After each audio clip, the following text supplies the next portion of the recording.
baby. 지금은 눈이가 너무 궁금해니까 오늘 처음 만난 너란 남자가 난 왜 꼭 미친 것처럼 홀린 것처럼 너만 따라가고 있어.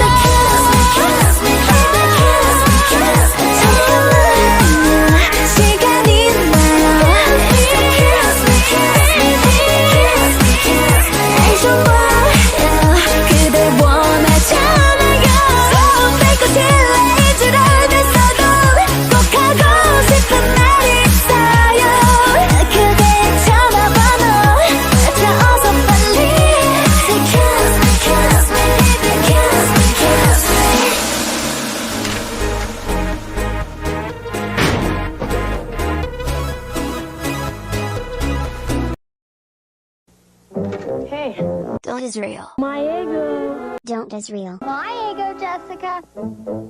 Light golden Eggo waffles taste so good, it's not always easy to get your hands on one. So sometimes you have to improvise.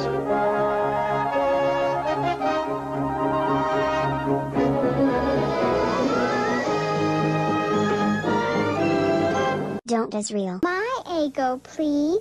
Eggo waffles from Kellogg's.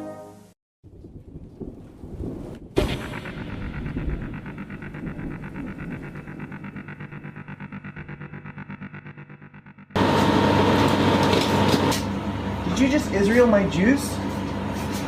Did you just Israel my chair? God gave it to me. What? God said I would have it. God said you could have it. That's my juice. I get that back. That's my juice. God said it was mine. Give me my chair. Give me my juice. America! Hey! We wouldn't be able to take that kind of a risk. To show up the next day to meet me.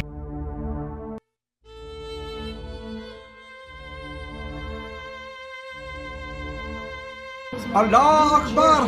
Allah Akbar! I have the right to defend myself and my juice.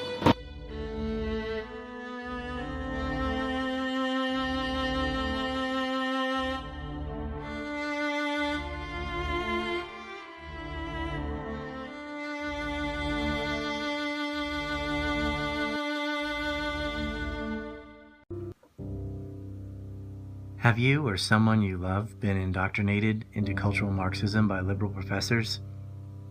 Does reality take a back seat to your need to virtue signal? Is even Starbucks too corporate for your trendy only palate? Think Putin is having you personally followed? Are you cheering for the moderate rebels to take over in Syria like the Huffington Post told you they should? There's a cure for that. Does this man make you scream and pull your hair out? If you're impervious to facts when it comes to topics like the wage gap, then you need Realysys. Take Realysys, a little red pill that will bring back reality. Sold on anc.report and getajobhippie.com. Symptoms may include thinking, personal accountability, responsibility, punctuality, reliability, income, independent of government, and a sex life beyond anime with a real person. Realysys. Ask your doctor today.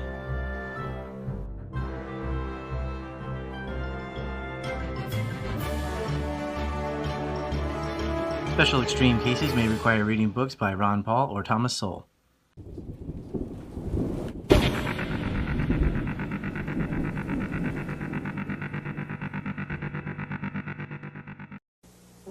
Hey. Don't Israel. My ego. Don't Israel. My ego, Jessica. Light golden Eggo waffles taste so good, it's not always easy to get your hands on one.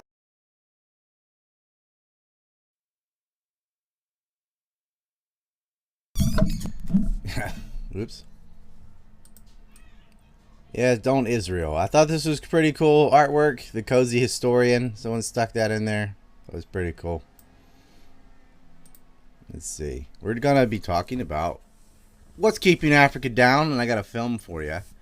I saw a lot of people asking questions without forking over shekels, so eat it. Orange Jim Zeus yesterday said, "They aren't ready, dude. They're still arguing in the chat about political party affiliation. rainbow frog, eagle bear, spinning squirrel, poop diamonds, cactus, and that's pretty fucking great, actually. Let's go over to page 1, refresh. You can donate on Entropy or on PowerChat. Mike83 said, politically provoked is ready for you, bro. I cannot call there from Japan, and I cannot use Discord because I'm banned. So until they use Telegram, doesn't look like I'll be on that show. I can create a new Discord, but it'll probably get banned midstream. P1 Dizzy said, evening riot, any thoughts on manuals? I mean, Martha's Vineyard. Thank you for your tenacity. Well, I talked about that last night on Telegram. There's this, the retard take is, oh my God, you're sending immigrants to white areas. Oh, eat a dick, dude. That's not what they're doing. First of all, they ought to just be sent back to where they came from. But since they can't do that, and Florida's not a sanctuary city, and up there in Massachusetts, they have them, and those are the people that want open borders and say diversity is our strength, and we're a nation of immigrants, all that shit. Okay, you live with them. They already got rid of them. They didn't even make it a day and a night before they were on a bus and onto a military base in Cape Cod. Keep sending them. Send them to Aspen, send them to Martha's Vineyard, send them where these shit libs live in their gated community. Because all these Democrats care about is importing a voting bloc. They don't give a fuck about immigrants. It's like they didn't give a fuck about slaves in the Civil War. They didn't care about blacks. They just didn't want to live with them. They don't want a bunch of Venezuelans in Martha's Vineyard. I'm like, send it away. Let the Yankees deal with it. It's their policy. They should have the consequences. Watch Florida and Texas had the burden of housing and servicing all these people when they didn't vote for it. They wanted a fucking wall. They want deportation. I mean, Arizona's talking about that with Kerry Lake. But I always say, messing around with policing it is silly. If you don't want ants, don't put sugar on the floor. Get rid of the incentives. Get rid of welfare. No one who is illegal should get a dime from welfare. No housing, no food, no anything.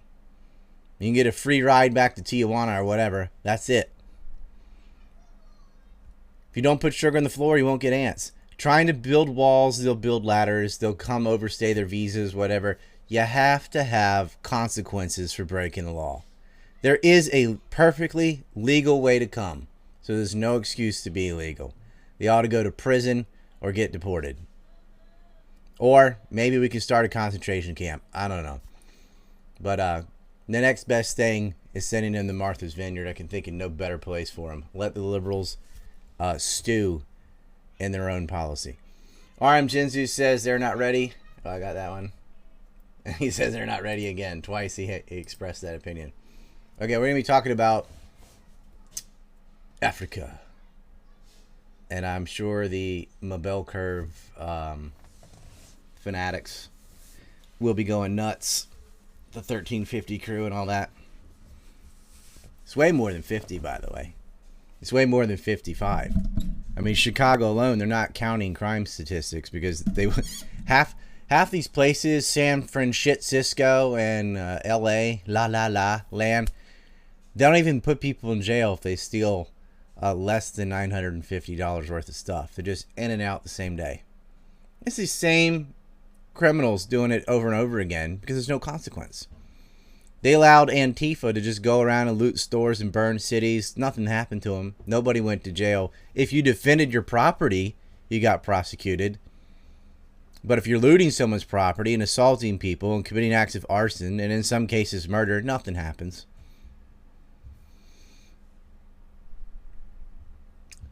It's more than 13 too. Yeah, depends. Like almost all violent crimes in urban areas. And it's not 13% in an urban area. It's more like 30. But anyway.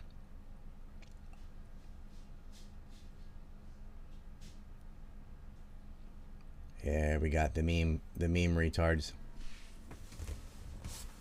Yes, why is Africa poor? That's the movie we're about to watch. Same reason Eastern Europe is poor and Latin America is poor. Most areas of the world are poor. The ones on top get the shit on everyone else, regardless of color.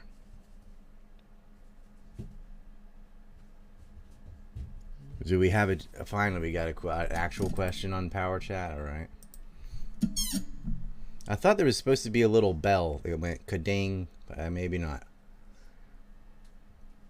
Well, it hasn't showed up yet.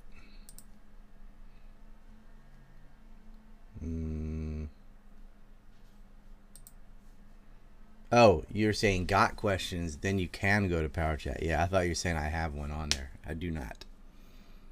Raising money for releasing a giant 9/11 film.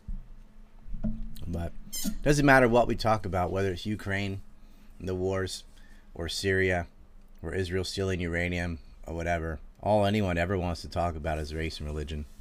It's like, okay, you're 12. I get it. Let's get the movie started. This should trigger some people. I'm going to wait till we get to at least 200, or I'm just going to leave.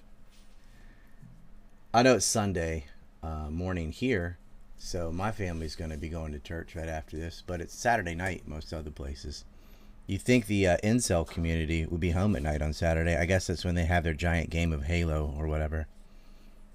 Such losers. Go get a woman. That's why you're angry all the time. You're not getting laid. You're not getting laid because you're a disaster. It's not just because, like, a lot of women suck, and a lot of them do. Like, we just saw the average weights of American women were between 160 to 187 pounds, depending on their ethnic group. 187 for black women. They're basically like gorillas with makeup on. That's just fucking disgusting. It's not like 160 something is so much better. I mean, what the hell are you eating? Everything? Get on a treadmill, get on a diet, get some self-discipline. I mean, that's like your only skill you need is to be hot, and you could float through life. And you're just throwing that away. And all these women are like, I got a career. I make my own money. I got this. I got a PhD. I got a PhD. No man gives a shit. It's not attractive. That's attractive to you. You're trying to be a guy. Guys aren't attracted to other guys unless they're gay. All that stuff like that would work real well if you're a lesbian. No man ever cares what your income is or what your job is. He's just not even going to ask you. He cares what you look like. We got one on Entropy. All right. Chip Walker for 10 says, thanks for the info. You are welcome. Yes, rest in peace, Kevin Samuels. Absolutely.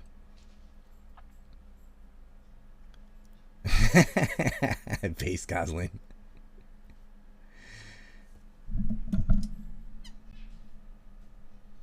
Yeah. I love being told what to do. Here's what I do to people who do this. You just can kiss some ass and get timed out. How about that? I'm just shooting the shit till we get to 200. Then I'm going to play my Africa film. And I know it's going to trigger the Wignats and stuff, but too bad. You got to learn about how life actually works. Things are not so simple that you can just reduce it down to racial groups and that explains all outcomes all over the world and all history and time. It's so dumb. 189, almost there. Oh, is UFC on? There you go. UFC got too political. You get too many suits, the Ariel Hawanis and stuff, just talking nonsense. They shit all over martial arts. They just made it into like punking people and stuff. Disrespect. Shouldn't be like that. It's already exciting. It's a fight. It's different styles. Combinations of styles, different discipline, different concentration. It should be interesting enough on that alone. No, they got a smack talk. It just makes it trashy.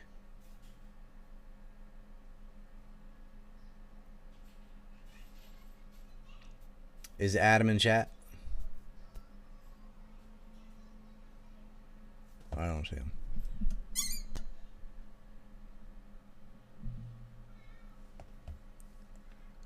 Okay.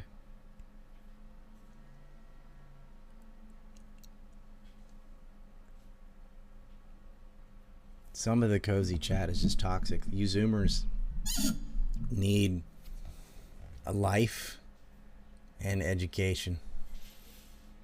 I'm here to help you. Help you grow up. All right, let's get into what's keeping Africa down. Mostly Africans are keeping Africa down, but there is domestic and external exploitation, to be sure. We can't deny that either, but this movie starts with modern Africa, but really what got it going was the slave trade. And it's not... It wasn't enslavement across the continent that mattered. It was losing the population, but it was also the fact that they relied on that for income. They didn't develop a real economy, a diversity of goods and finished products, because selling people was where it was at.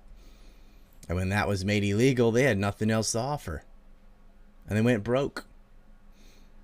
All right, here we go. 3, 2, 1.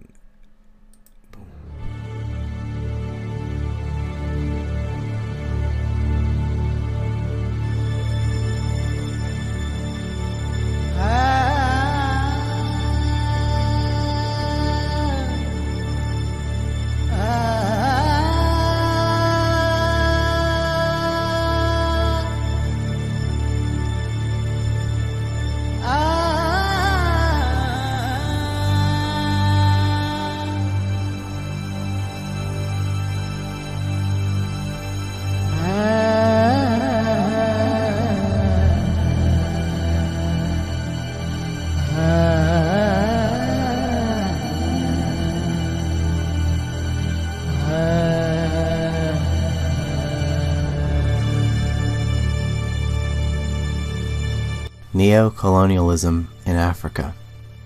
We must ask ourselves, why is the most resource-rich continent in the world home to the world's poorest nations?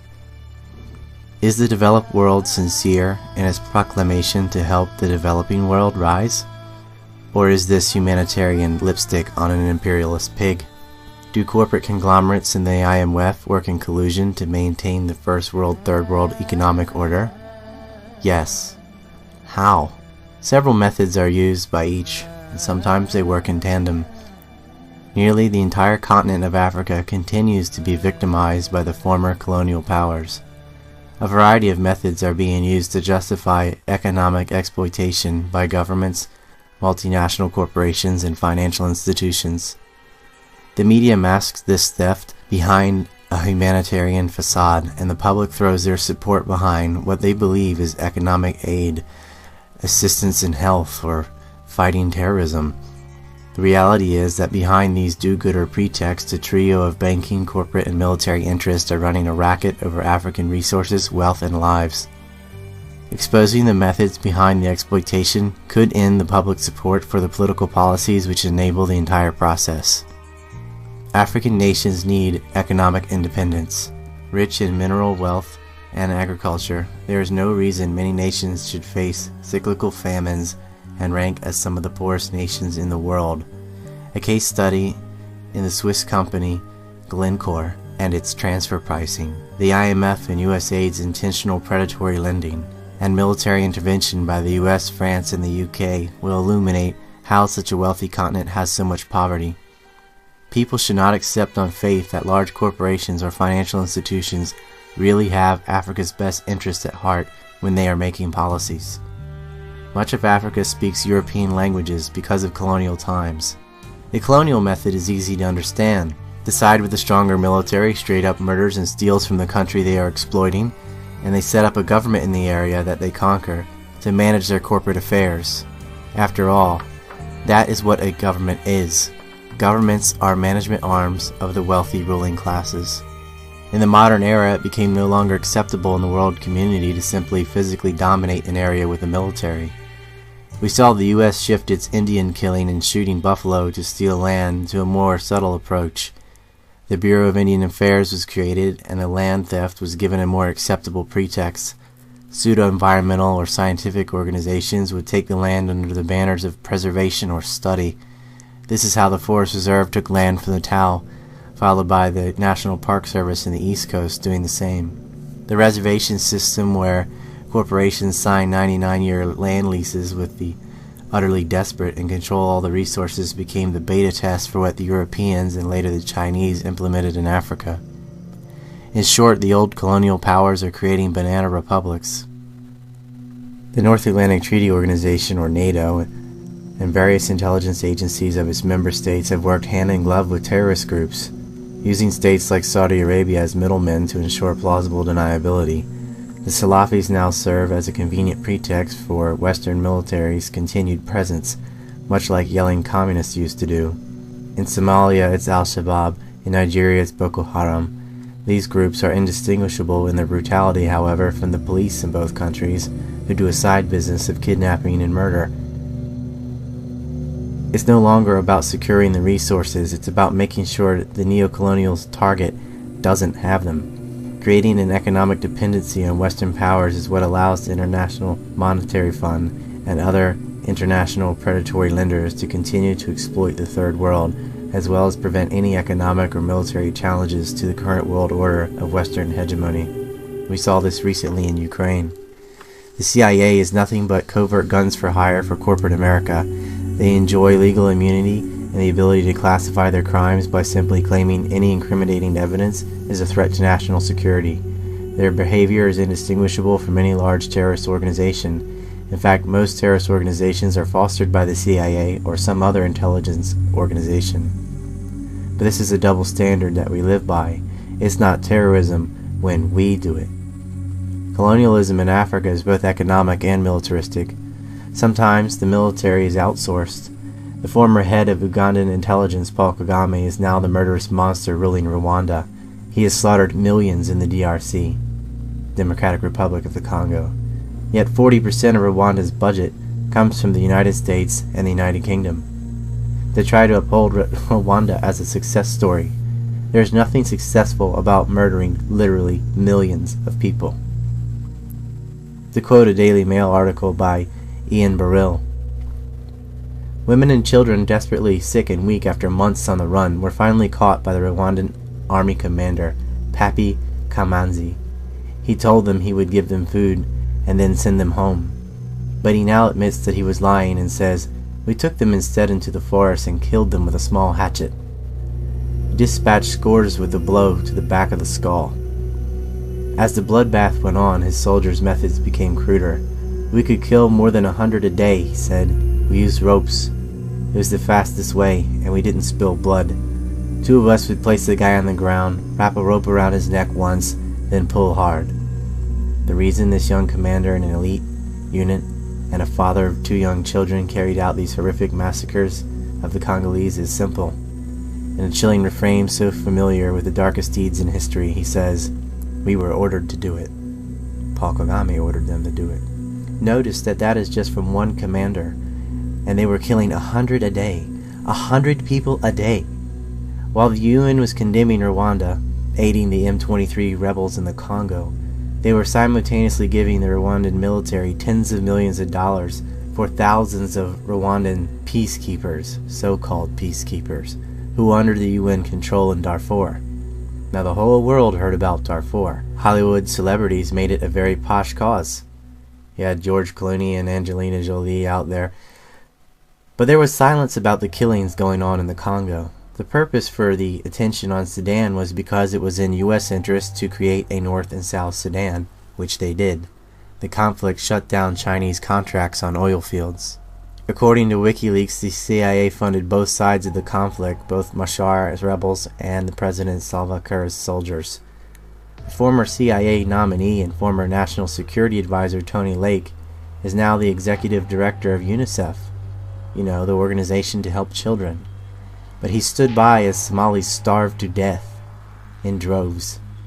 The UN approved a budget of 10 cents a day for refugees seeking food, but they approved $1 billion for the so-called peacekeeping forces. Lake went as far as to admitting that he was on the payroll of the Ethiopian government, and it was Ethiopia who attacked Eritrea in 2000 and then Somalia in 2006, backed by the US. During the worst drought and famine in 60 years in the Horn of Africa, with millions starving to death in Somalia and southern Ethiopia, the West financed not only a war, but paramilitary. Eritrea-based journalist Thomas C. Mountain told me in an interview of 3 different sources from employees in the World Food Program who witnessed that organization distributing food to the paramilitary groups who were themselves slaughtering people. That was all while millions were starving to death. Let that figure sink in and take time to emotionally digest what 1 million deaths mean.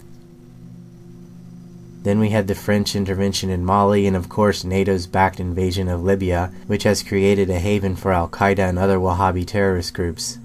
The invasion of Libya was sold to the public with a worse pack of lies than the second invasion of Iraq.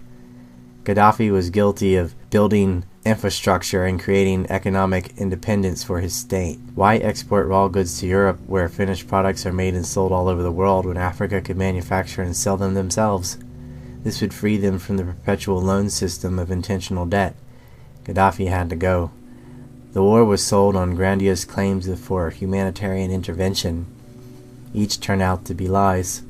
This is not something that only happens in Africa. The same lies about Afghanistan, where the U.S. was going to liberate women, the lies about Syria, where the U.S. was backing the so-called moderates, who turned out to be a bunch of thugs chopping off heads, killing babies, and even eating organs, were of the same ilk. In Iraq, the rhetoric was that Saddam raped, murdered, and tortured his people, but the war resulted in more death, rape, and torture than ever before, followed by decades plus of sectarian violence. The pretext was to stop weapons of mass destruction and liberate the Kurds. That was all lies too.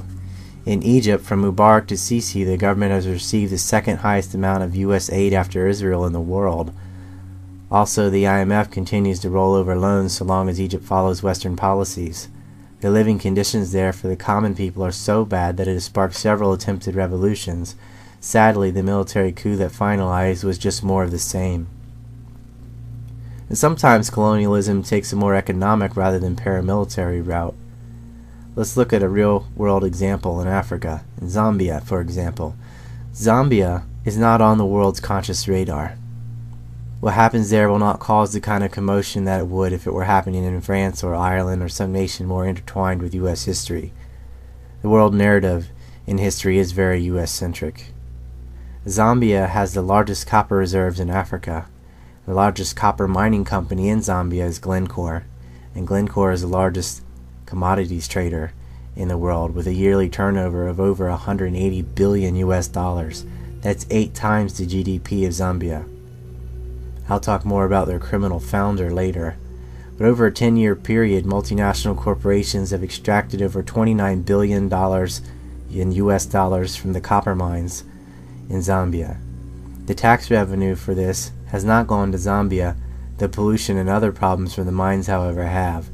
In 2005 and 2008, residents of Mupani had acidic drinking water. Glencore had been pumping sulfuric acid into the subsoil, 1,000 times below the standards of the World Health Organization on both air and water pollution. Glencore avoids accountability because, by law, it's only beholden to the standards of ZEMA, the Zambian Environmental Management Agency.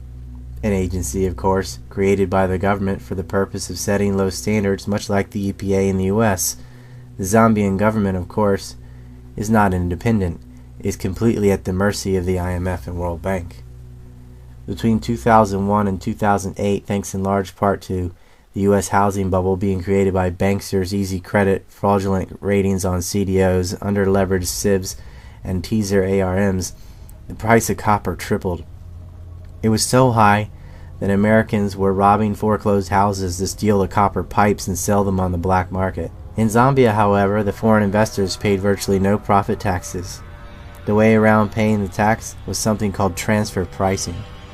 Transfer pricing is when the corporation artificially shifts its profits out of the country where they are actually being made, in this case Zambia, over to a tax haven, in this case Switzerland, a country with a much lower tax rate. This low rate is also paid in the country where the tax haven is and not where the profits were made. The clever way that they get away with this is that multinationals own subsidiaries around the world, and those subsidiaries trade with each other. The tax haven subsidiary buys something cheaply and then turns around and sells it for much more. They make profits in the gap. Note that, in reality, Glencore is just selling copper to itself. It's not selling copper on the open market. It sells it internally. The metal doesn't even actually leave Zambia in these trades. It's all just done on paper, and it isn't shipped until the final destinations have been made. Now, Glencore was founded in 1974 by an American business tycoon named Mark Rich. Mark Rich also worked for the Israeli Mossad. his criminal activities would land him on Interpol's most wanted list and the FBI's most wanted list. But thanks to the diligence of Morris Weinberg, a federal prosecutor, it was uncovered that Mark Rich was involved in the biggest case of tax fraud in U.S. history. In the scam, Mark Rich and his partner Pincus Green were creating phony deals. They were buying foreign oil from one Mark Rich company and then selling it at a loss to another Mark Rich company. They were laundering nearly $100 million in a matter of months. As the investigation progressed, they learned that Mark Rich was also trading oil with Iran at lucrative prices while the rest of the world had an embargo against Iran because of the hostage crisis. When you're the only buyer, you can get a product for pennies on the dollar, and when others still need the oil, it's easy to turn around and sell it for much more. Once again, the free market was destroyed by government sanctions, making the black market lucrative for criminals. Mark Rich was trading weapons for oil. This is similar to what we later discovered the U.S. and Israeli intelligence agencies were covertly doing during the Iran-Contra affair. Rich was guilty of trading with the enemy, tax evasion, and tax fraud. Some conspiracy buff might say Mark Rich was just Israel's Oliver North. After all, where did he buy his weapons? Mark Rich capitalized in South Africa in a similar method to what he did in Iran. While the UN put an embargo on South Africa because of their racial apartheid, Mark Rich saw an opportunity to illegally trade again. He made $2 billion selling oil to South Africa. Of course, the other racial apartheid state, Israel, continued to trade with South Africa, selling 60 Israeli combat planes for $1.7 billion, which was still less than what Mark Rich made. Rich was also involved in bailing out Russian oligarchs like Boris Berezovsky after the Sibnev scandal, illegal trades on wheat, oil, and of course mountains of tax fraud. In the end, after hiring the White House counsel and donating heavily to Hillary Clinton in her run for the Senate through Denise Rich, Mark Rich's wife, Mark Rich was given a presidential pardon by Bill Clinton in his last hour in office, as was his partner Pincus Green. They basically bought a pardon.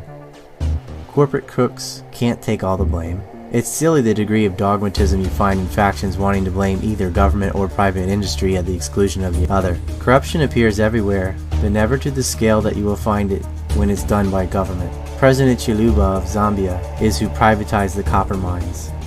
He was himself found guilty by the London High Court of squandering $46 million. He spent over $1.4 million on designer suits, ties, and shoes. No doubt a kickback, a clever way of paying an associate for abetting his crimes. Chiluba and the government were not alone in their corruption and destruction of the Zambian economy. Due to predatory loans from the IMF and bad policies, Zambia was essentially forced into privatizing the mines. The IMF made it clear with their condition on their new loans that the older loans had to be repaid before they were given. This is not the old Ponzi scheme of paying for loan number 1 with loan number 2. It is more or less just lending a corrupt government a lot of money which they've wasted and then calling in the loans and saying, well, if you can't pay them, why don't you just sell off your natural resources to foreigners? When a private business can't pay a loan, they go out of business. People lose jobs and there is some damage. But it is contained within the business. When a government takes on loans that it cannot pay, the entire nation suffers, even though the people had no part in making the loan. It's left to them to pay it anyway. This is an inherent problem with allowing a third party to spend other people's money and borrow money in their name. Nothing can destroy an economy faster than a corrupt government and an enabling bank. The system is cyclical because big money can easily nominate and largely control who gets elected into positions of government. It takes press and wealth to be known, and it takes a lot of money to win elections. Politicians become rented like an auction to the highest corporate bidders. This is true in Africa. In fact, this is true everywhere. Over in Ghana, the rivers have become landfills for e-waste for Western Europe, the US, Japan, and South Korea.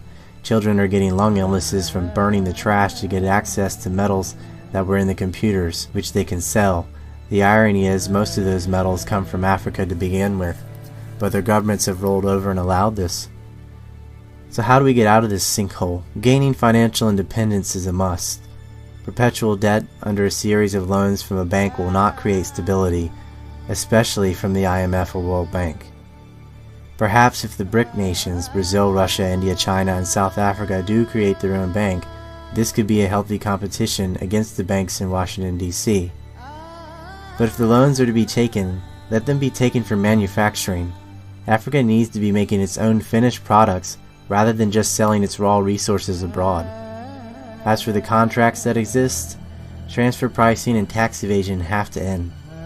Guy Scott, the new president of Zambia, as of October 2014, is trying to do such a thing. Unfortunately, there's little African nations can do about the foreign military intervention and invasion, covert sponsorship of terrorism and the like. Those changes have to come from us. There are a lot of countries, like Japan, just sitting on the sidelines. Norway, however, did spearhead an audit into Glencore. They were found guilty of many crimes, yet nothing happened. The US tried to prosecute Mark Rich, but he just purchased himself a pardon. This pardon, however, did not get any attention in the corporate media. It's up to us to create and support independent media because it is impossible to tackle these problems when we can't even see them. Eritrea might be on the wrong path. They have social problems, but economically they have gotten out of debt, they've kicked out the NGOs, and they refuse to take any more loans from the IMF. They are now the 10th fastest growing economy in the world. That's something for such a small state. And I've written more about how to break the relationship between big business and state in my latest book, The Separation of Business and State. There aren't any quick fixes, but certainly step one is to understand the cronyism and critically think about how propaganda is couched in humanitarian packaging. Mark Rich died a couple years ago, but he got away with his crimes, and Glencore continues to exploit not only Zambia but many countries all over the world. They say, why don't they just raise the taxes more? Well, evidently, because of tax havens, that's the entire incentive for why they're moving profits out of the country and not paying anything. It's better to have half a loaf of bread than none. Were they to lower the tax rate, they could actually get tax revenue because it would be cheaper to pay the taxes in Zambia instead of shipping it to Switzerland.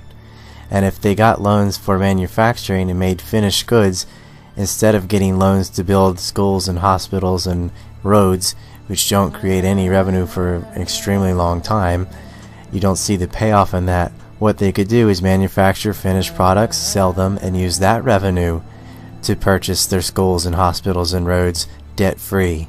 That's a much better system than turning to the IMF or some other global institution to get a loan with massive interest and end up having to sell off land and other resources to pay it off over and over again. That system is a failure. It cannot and does not work. But until Africa has reasonable governments not subject to bribe, that's just not going to happen. We could have foreign capital investment, we could have trade partners. There's no reason to kick Europeans, Chinese, or Americans out. It's just that if you're going to do business with each other, with the skills and know-how of both nations, then it has to be a fair deal. And that's never going to happen when you have banks and governments making backroom deals.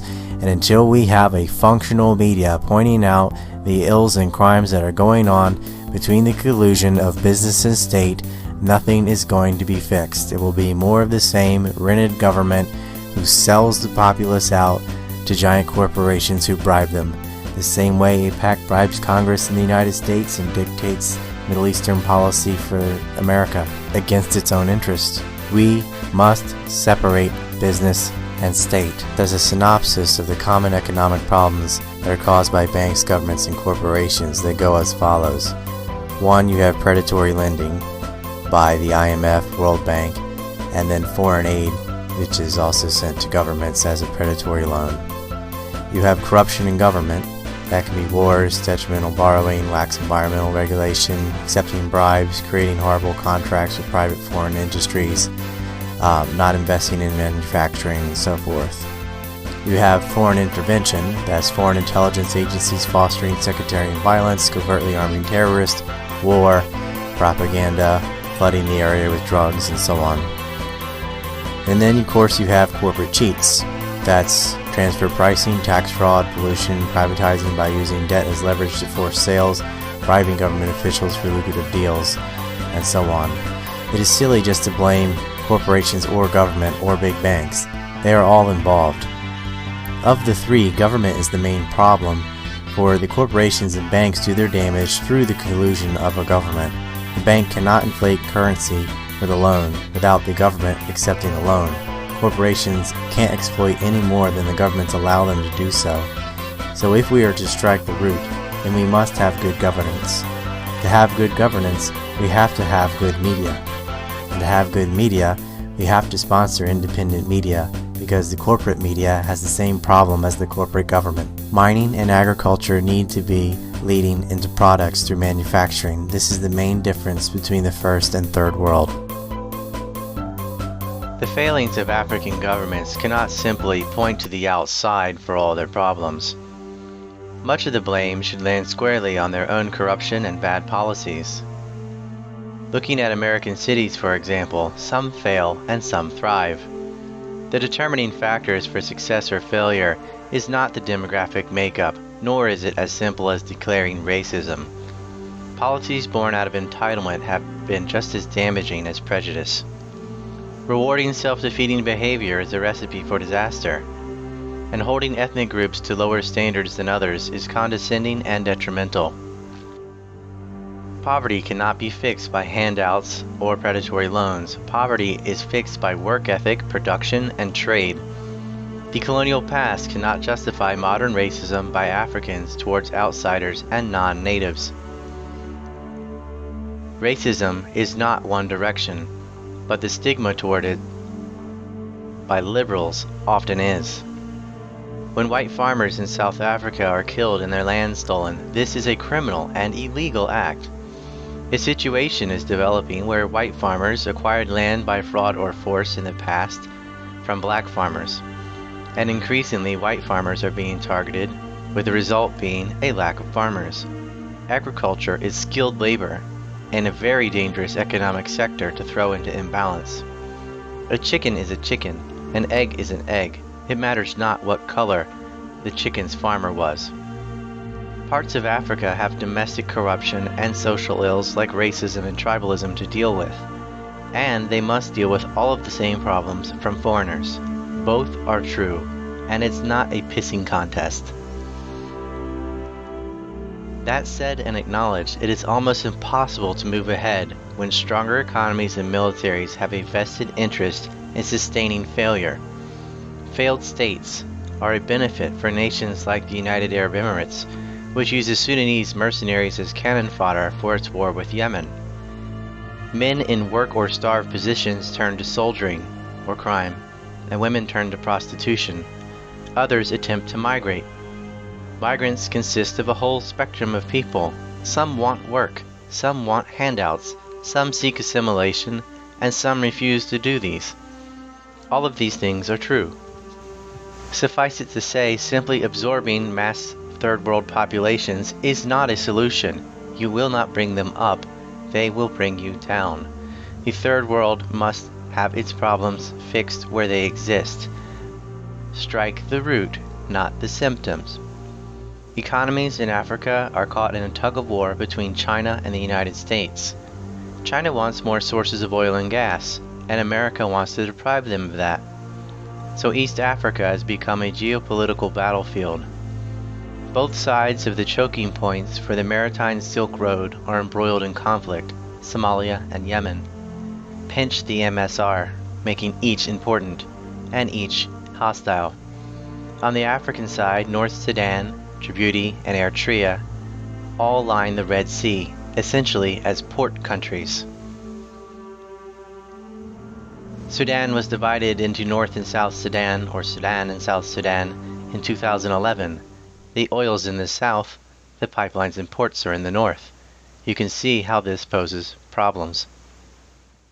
On the northern side of the maritime Silk Road that connects to the Mediterranean, you see how Caspian oil and gas from Azerbaijan flows through the BTC from Turkey and then to Israel, which slides through a pipeline to the Red Sea to connect to the maritime Silk Road. A rival route for this was going to come from Iran up to Syria, which would connect to the Mediterranean and then through the Suez Canal into the Red Sea and connect to the maritime Silk Road. And as such, we saw revolutions in Egypt, an attempted coup in Syria, which is ongoing conflict, as well as a foreign-backed mercenary proxy war in Syria, which now Turkey and Israel have gotten directly involved in, which put the kibosh on any rival pipelines to the Silk Maritime Road, or oil and gas going to Europe. African states like Uganda and South Sudan have both tried to export more oil to China and build pipelines to Kenya or other routes, but for one reason or another, usually strife and war, none of these usually get off the ground, or they are delayed for many years. A solid energy trade could produce enough revenue to gain independence away from the perpetual debt cycle where foreign investors lease out land and therefore control the raw resources, or the banks have the country so leveraged and in debt that they cannot pay for their own infrastructure, and in some cases even lag behind in basic agriculture. Constantly sending food aid is not a solution to starvation.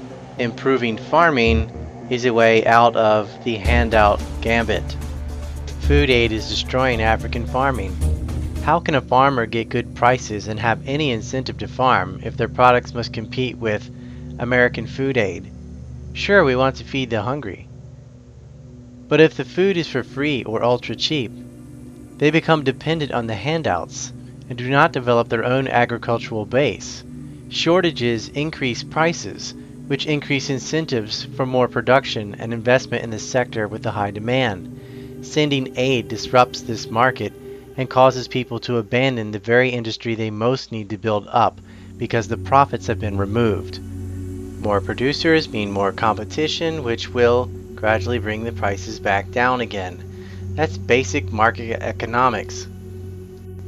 But why let economics stand in the way of virtue signaling and emotional appeal? In essence, the aid is damaging the agricultural sectors that Africans need to develop on their own to feed themselves by undercutting the prices in the market. We have to make this argument, though, against charities and aid which give their side from the point of view of angels who are trying to save the hungry. This emotional appeal is essentially abandoning what works and replacing it with what sounds good. Well, what sounds good isn't working, and people are continuing to starve. The old adage of give a man a fish, he eats for a day, teach a man to fish, and he can feed himself, holds true. The resources are there, the manpower is there, but every time a major construction project for one of these pipelines is about to get off the ground, some sort of civil strife derails it. Europe's own policies of militarism coupled with economic sabotage have created a migrant crisis, which in the long run is going to bring the problems internally to Europe itself. If the policies of economic sabotage and militarism are not reversed, and if the open door policy and social welfare persist, the Europeans have effectively sawed the tree branch they were sitting on. Ending neocolonialism in Africa is not all altruistic, especially if you're European. It's in your own national interest and self-preservation.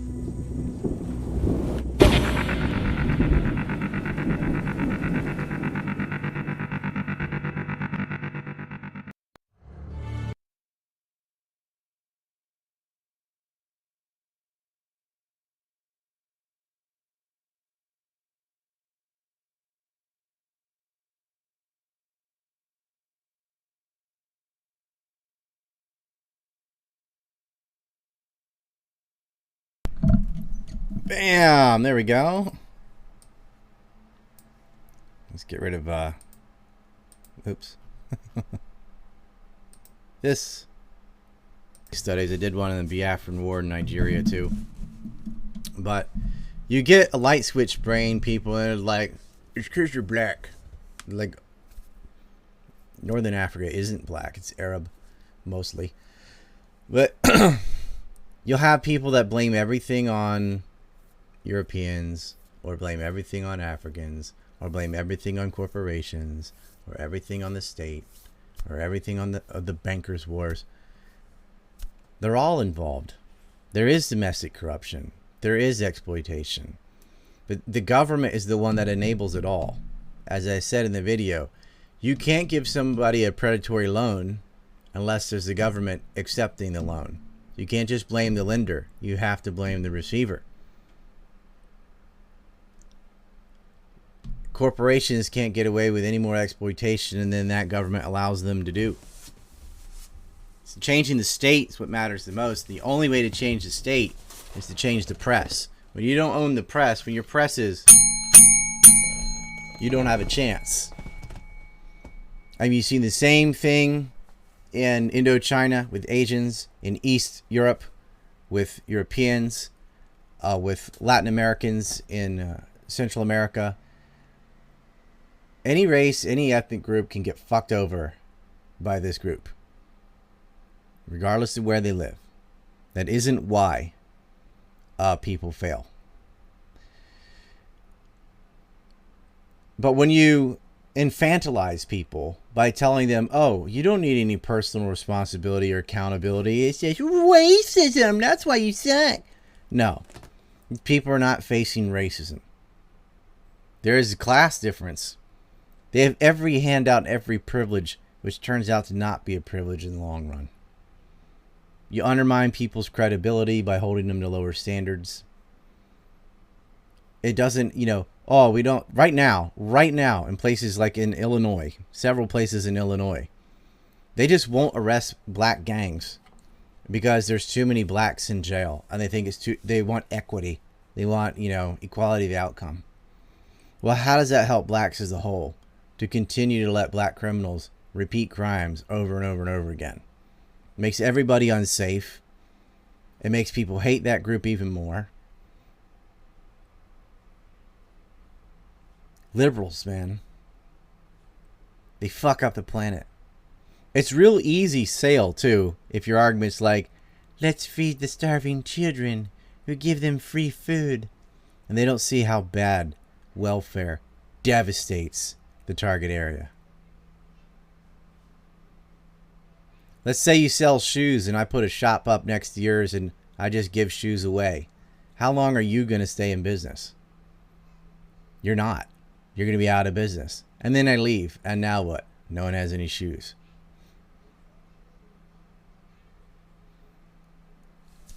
Liberalism is having no accountability or responsibility for your actions. Checking Power Chat. Looks like a few came in. Ooh. Spood says, sometimes Power Chat's a little buggy. I think the chime can be customized and animation can be configured too. Yeah, sometimes we don't hear the ding or whatever. That's fine.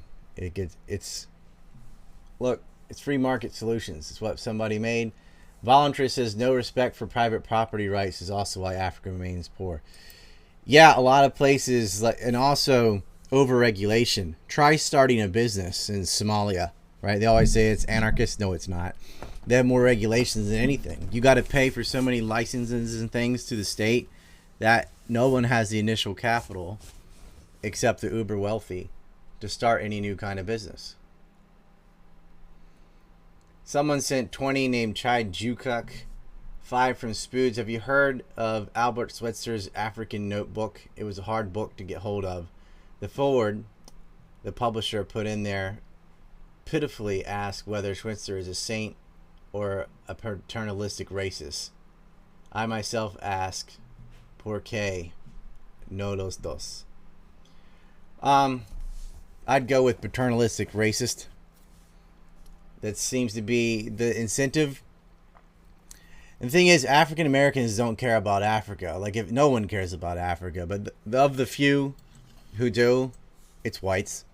It's the only ones that give a shit, and it's out of guilt because they got brainwashed in school to collectively blame their race for what a government did. No one gives a shit about Africa. This is definitely my most popular video or film. It's like, and when I put it out, here's a funny thing. I got invited to this Blacktivist radio station and was talking about it, and everything went fine. And then they figured out I wasn't black. Somewhere in the interview, I was like, oh no. And then everyone turned on me. And then I wasn't invited back. Like, you were eating this up when you thought a black person made the film and then you found out I did it, it's still the same message. I mean, that's crabs in a bucket. Like, and that's why you fail. Right there. You only accept the solution from your own kind or something. That's the very type of retarded tribalism I was talking about. Spood says the coded language in a lot of the Pizzagate emails and other correspondence seems too peculiar to dismiss. Do you think it's really a ring of some sort? Have you seen so-and-so's Instagram before it was deleted and hidden? Extremely strange. No, I haven't seen that person's Instagram. I don't have Instagram. I don't use Instagram.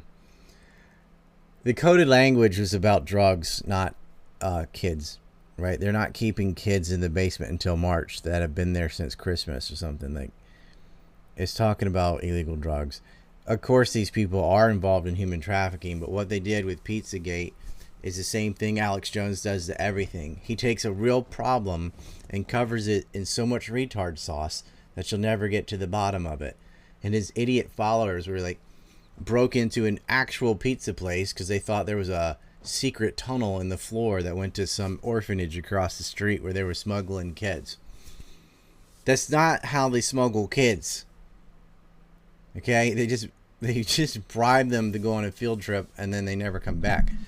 They don't dig tunnels underneath the floors of orphanages and sneak them out. Like, that's so stupid. And some other idiot went in there and set a table on fire or something. Another one walked in with a gun. So this is another thing Alex Jones ought to be sued over. Not only Sandy Hook, but the whole Pizzagate thing, where he told him that was like a satanic cult inside a comic ping pong. It's just a pizza place. That's all it was. Now, the Podestas and all are so guilty of so many crimes, but they lied about them. Like the drawings in Spain. Oh, these are the two brothers. It was two drawings of one guy, actually. They over-exaggerate, and they just dump in the retard. And because Alex Jones has used to have millions of viewers, the idiot version of events takes over. And then people like myself that are saying what actually happened and saying the crimes that we know that we can prove get lost in the ether of stupid created by Jonestown. And then no one wants to say anything about Pizzagate because they don't want to be associated to a lunatic that denies school shootings and thinks there's earthquake machines and that you have to microwave your dollar bills to get rid of RFID chips and shit like that. Like, that guy is a well poisoner. He is a Zio cuck. He always covers for Israel. He will never criticize them. He always defends them. And anytime their minions get caught in a crime, here comes Alex Jones to the rescue to swerve that car into a tree and say, oh, you're looking down the right path? Let me... He's the original QAnon. Just grab that wheel and jerk the car into a ditch and start talking about crisis actors and Luciferians and whatever. He's a fat bastard. And then he's selling pills. I'm like, look at you. I'm going to buy any supplements from you. You're a fucking slob. You got all the money in the world and all the time to work out and things. You just don't have the self-discipline to do it. He looks like the Blob from X-Men. Voluntress for 5 says, no respect for private. Oh, I got that. Okay, sorry. And over on Entropy, there was one from Tom who sends in 3. It says, have you seen the film Empire of Dust? Any comments on that film? I have not. What is it about Africa? It's something I'll have to look up later, I suppose. And that's it for Entropy, and that seems to be it on Power Chat, unless you have any other questions. I am going to go. I saw a lot of questions in chat that I'm not going to answer. Like, if you don't have a dollar, then I don't have a time. Yes, Alex's wife was Jewish, and his new wife is also Jewish. I'm sure that's just a coincidence.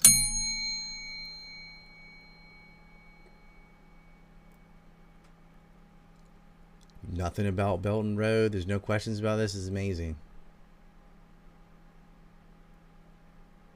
I think Jonestown criticized Israel like a 9/12, and then he got a talking to and got in line.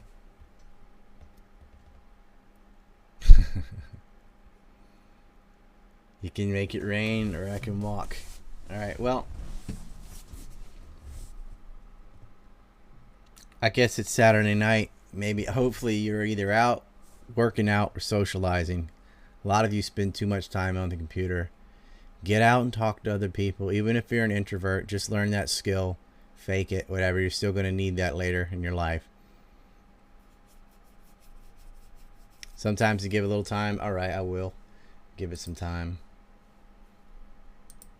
Little quirky on there. Entropy comes in right away, by the way. There is one from Spood says Empire Dust is about Chinese involvement in Africa. Sounds very interesting. I'll have a look. Is that on, where is that? Just YouTube or something? And then Chai Jukuk says Bono loves Africa. Rock stars die before exposing pedo rings. Have you ever heard of anything to connect the dots to Bono? I haven't seen Bono involved in a pedophile ring, but definitely the rock star and Hollywood circles tend to be involved in kitty fiddling, but some of them use it as a giant tax write-off, or it's good for their image, and some people, believe it or not, genuinely just do care, but not often.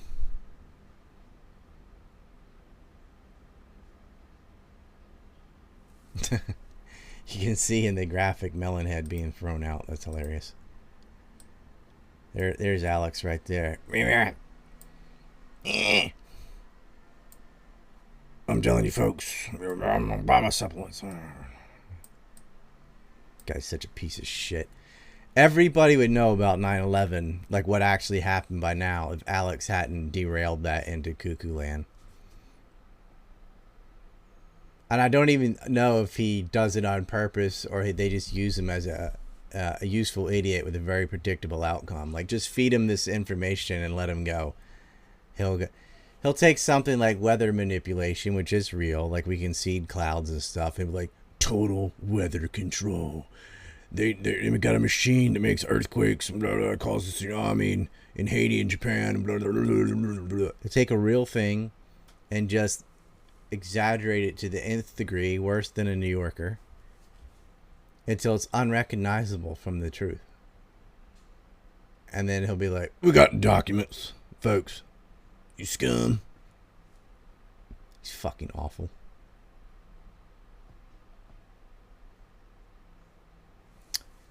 I cannot use the stickers, Pete. I'm banned on Streamlabs too.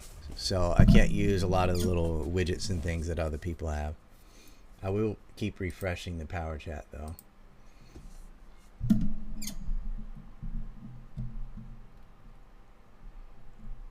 Base Gosling sent in a 50. Making it rain. There you go.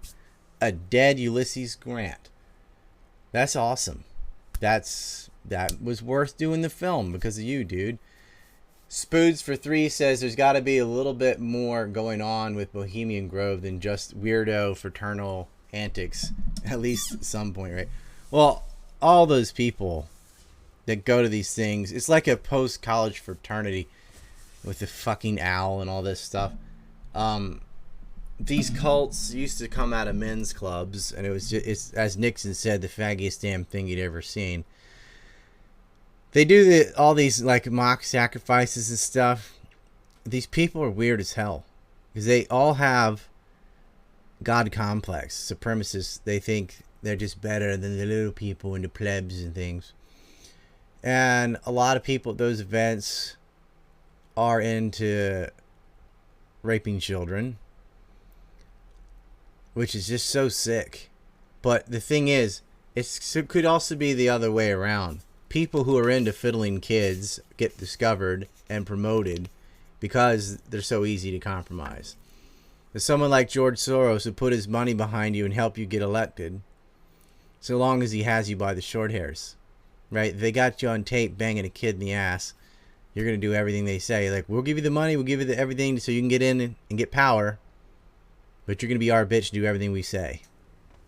They don't blackmail you to end your career. They blackmail you to keep your career so they can keep you there and use you. I mean, look at 4 speakers of the House in a row were guilty of adultery. Fortunately, Pelosi, the spider monster, will be out of there come November. There's no way shitlibs are going to hold the House. And I hope they lose the Senate too, but they might not. This election is the Republicans to lose. If you can't win this election, you can't win any election. Because the Democrats are bad on fucking everything.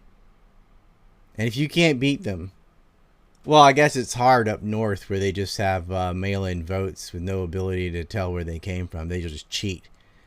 But every state that actually passed voter ID laws is going to be a red landslide. Now, I have a 3-hour walk and talk, but I guess it's pretty late.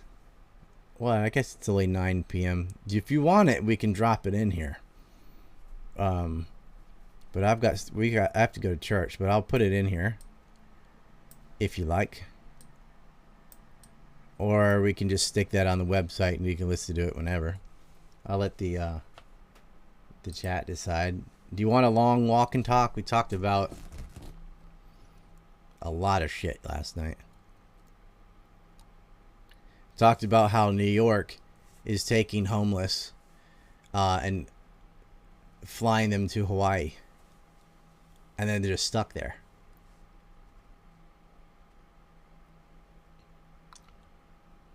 These woke bastards.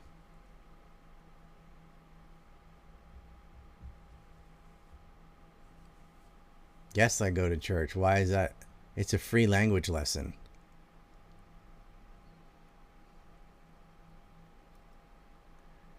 I like the community aspect. I'm friends with the preacher, so I support his job. I don't believe in the supernatural rhetoric, but I like the message underneath it of charity, forgiveness, kindness. I like all of that. There's nothing wrong with Jesus.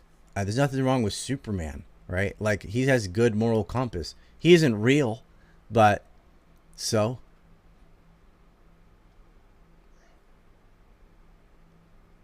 I mean, do you not derive knowledge and lessons from any other works of fiction? You know you do.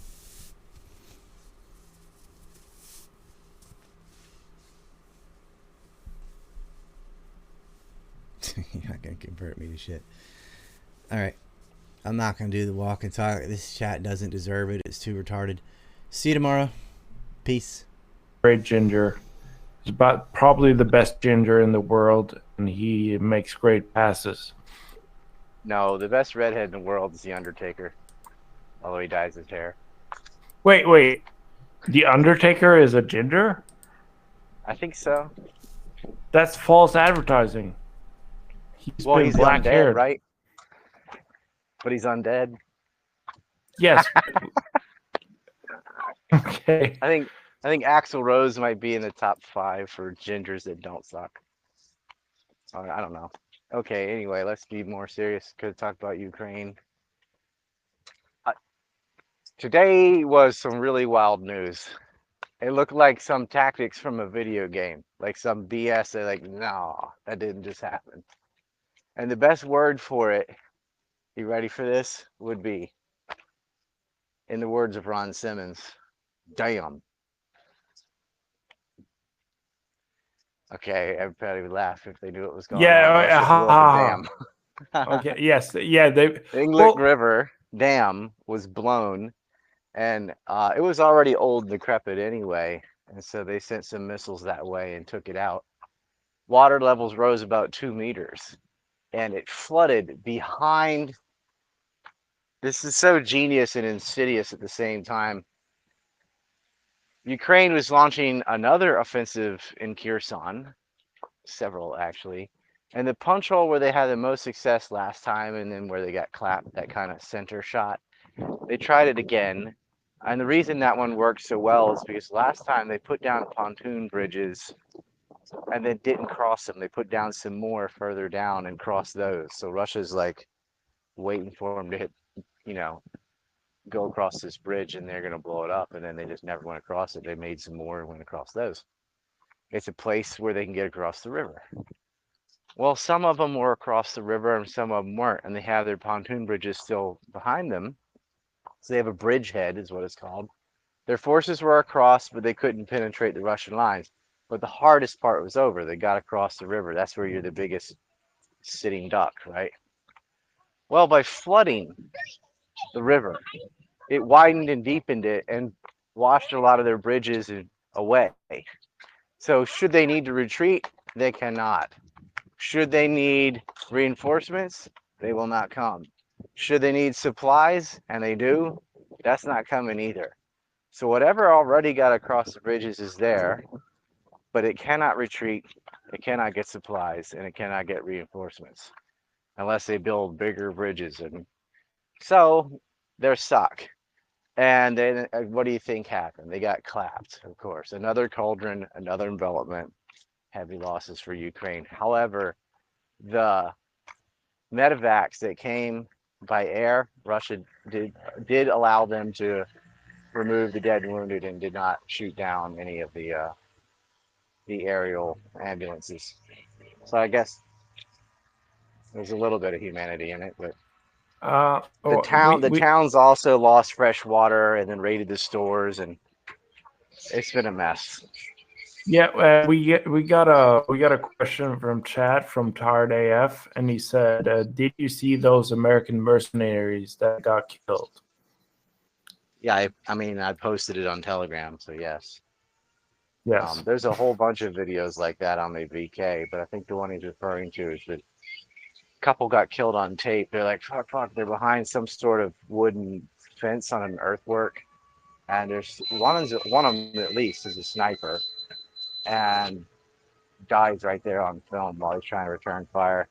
Reloads his gun, gets like a shot off, and looked like a headshot because he just dropped, his arm went limp. The other dead, we don't know if he's American, but we know they speak English. It could have just as well have been Canadian though. Got hit. They're not wearing U.S. uniforms, obviously. They're mercenaries. The majority of mercenaries in Ukraine after Poland have been from Canada. So that's a pretty high likelihood that they may have been from there. Still North America, though. Trudeau's troops, the brave Canadians, fighting for your right to be jabbed, to get admonished by your government for being a Nazi because you don't want to get jabbed. Trudeau's brave troops.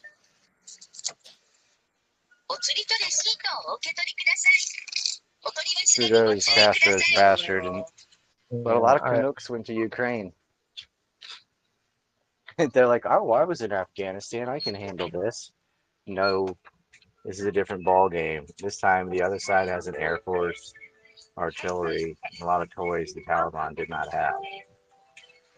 I'm just doing a quick withdrawal here. They hit the dam. Now, this was a good tactic, I guess, in flooding and trapping the enemy on the other side, where they could put them in a cauldron. But it also comes at the cost of hurting a lot of civilians.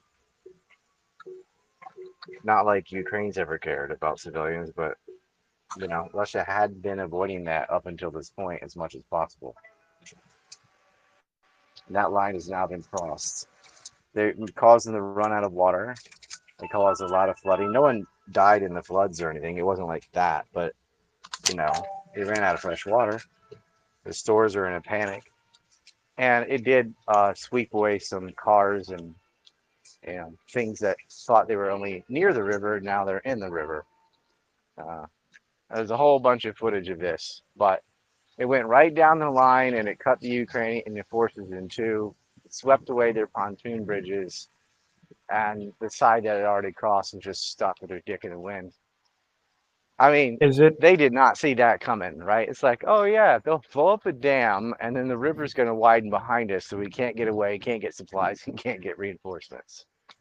But Is that it actually fair? happened. Is it fair to say that the Ukrainians are down by the riverside? You could say that. You could say they got damned. Like, this is going in the history books. This is like hundreds of years from now will be one of those weird tactical Alexander the Great type of things, or maybe like Hannibal. It's a one-time thing. You will not be able to repeat this. But yeah, they blew up the dam behind them and caused the river to flood and trapped them. And that is just something from a comic book or something. You know what I mean? That doesn't sound like a real, like that's not going to work. Oh, but it did. That also prevents Russia from crossing the river too, but they had no interest in doing that. They're playing D. So that was just amazing. Now on the other front in Kherson, near like Kherson, on the western side near Odessa, it's just been a big artillery battle back and forth. However, the Ukrainians used some HIMARS, those are the long-range artillery from the United States, and hit an administrative building. That's command and control. And it's just a regular building, right in the town square. So they took that risk, and apparently killed a couple people in there. I don't know if they were staffers, officers, or whatever, but that's what they decided to hit with the HIMARS. They're not hitting other artillery pieces. They decided to hit an administrative building. I'm going to predict that really boomerangs back and hits them in the ass, because now Russia can do the same thing.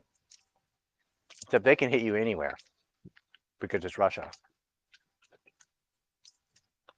They need to be hitting command and control centers anyway. I don't know why they haven't done that. I mean, what are they going to, Americans going to try and assassinate Putin or something? Like, there is nothing Ukraine can do in return. They've already thrown all the rules out the window anyway. So. Well, just to bring up a point about those HIMARS artillery pieces. Apparently, the U.S. has extreme control over who they target and when. So all the targeting that happens with those pieces of equipment have to go through U.S. command. They have to be approved by the U.S. because if Ukrainians had full control, they could target Russia with those pieces, and the U.S. doesn't want that because they don't want the escalation or nuclear war that would result. So, well, if you target Russia inside Russia, Putin has a legal reason to scrap the SMO and go full-scale war and bring 1 million troops. It would be stupid for Ukraine to do anything but go up to the border. And by not committing its troops, Russia is safe. Like, you can't cross this line. Right? If you cross this line, then it's a war. But it's really a waste for Ukraine. Like, okay, what are you going to do? Go hit a fuel depot or a village or something in Russia. You're not going to conquer Moscow or anything. Don't be delusional. You're just going to involve anybody that was against the war is now going to side. You're like, well, we want to win it, don't we? You turn all your political allies within Russia against you. It's really stupid. That's why the U.S. is like, no, you cannot fire this inside Russian territory. But that includes Crimea.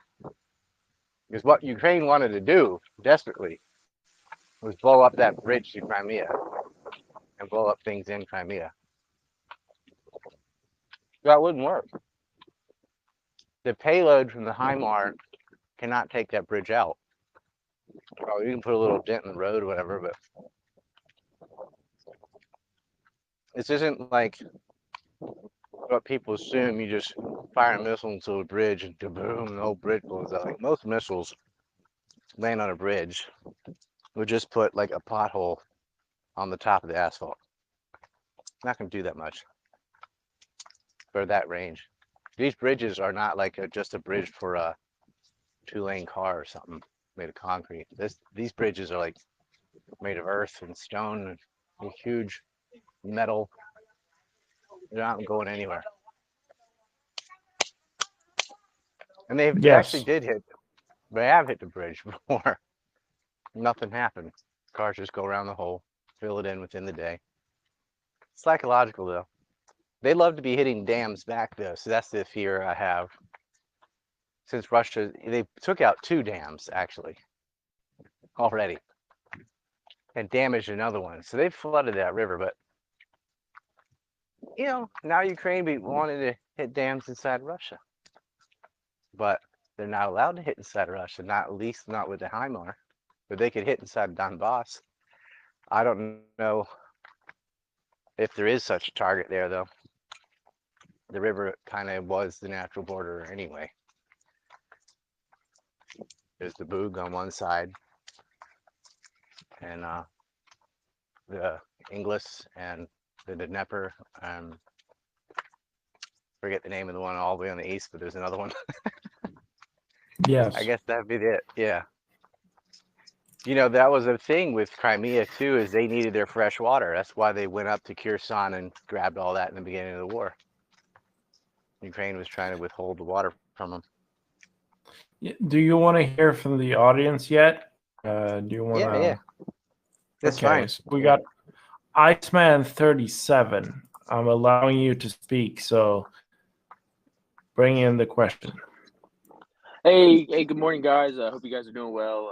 Mr. Dawson, once again, just, welcome to Cozy. We love having you there. I think you've, the art and excitement, I've seen a bunch of people come there, and it's been different with you in terms of just level of excitement and initial reaction. I think people have been, very, very happy to have you there.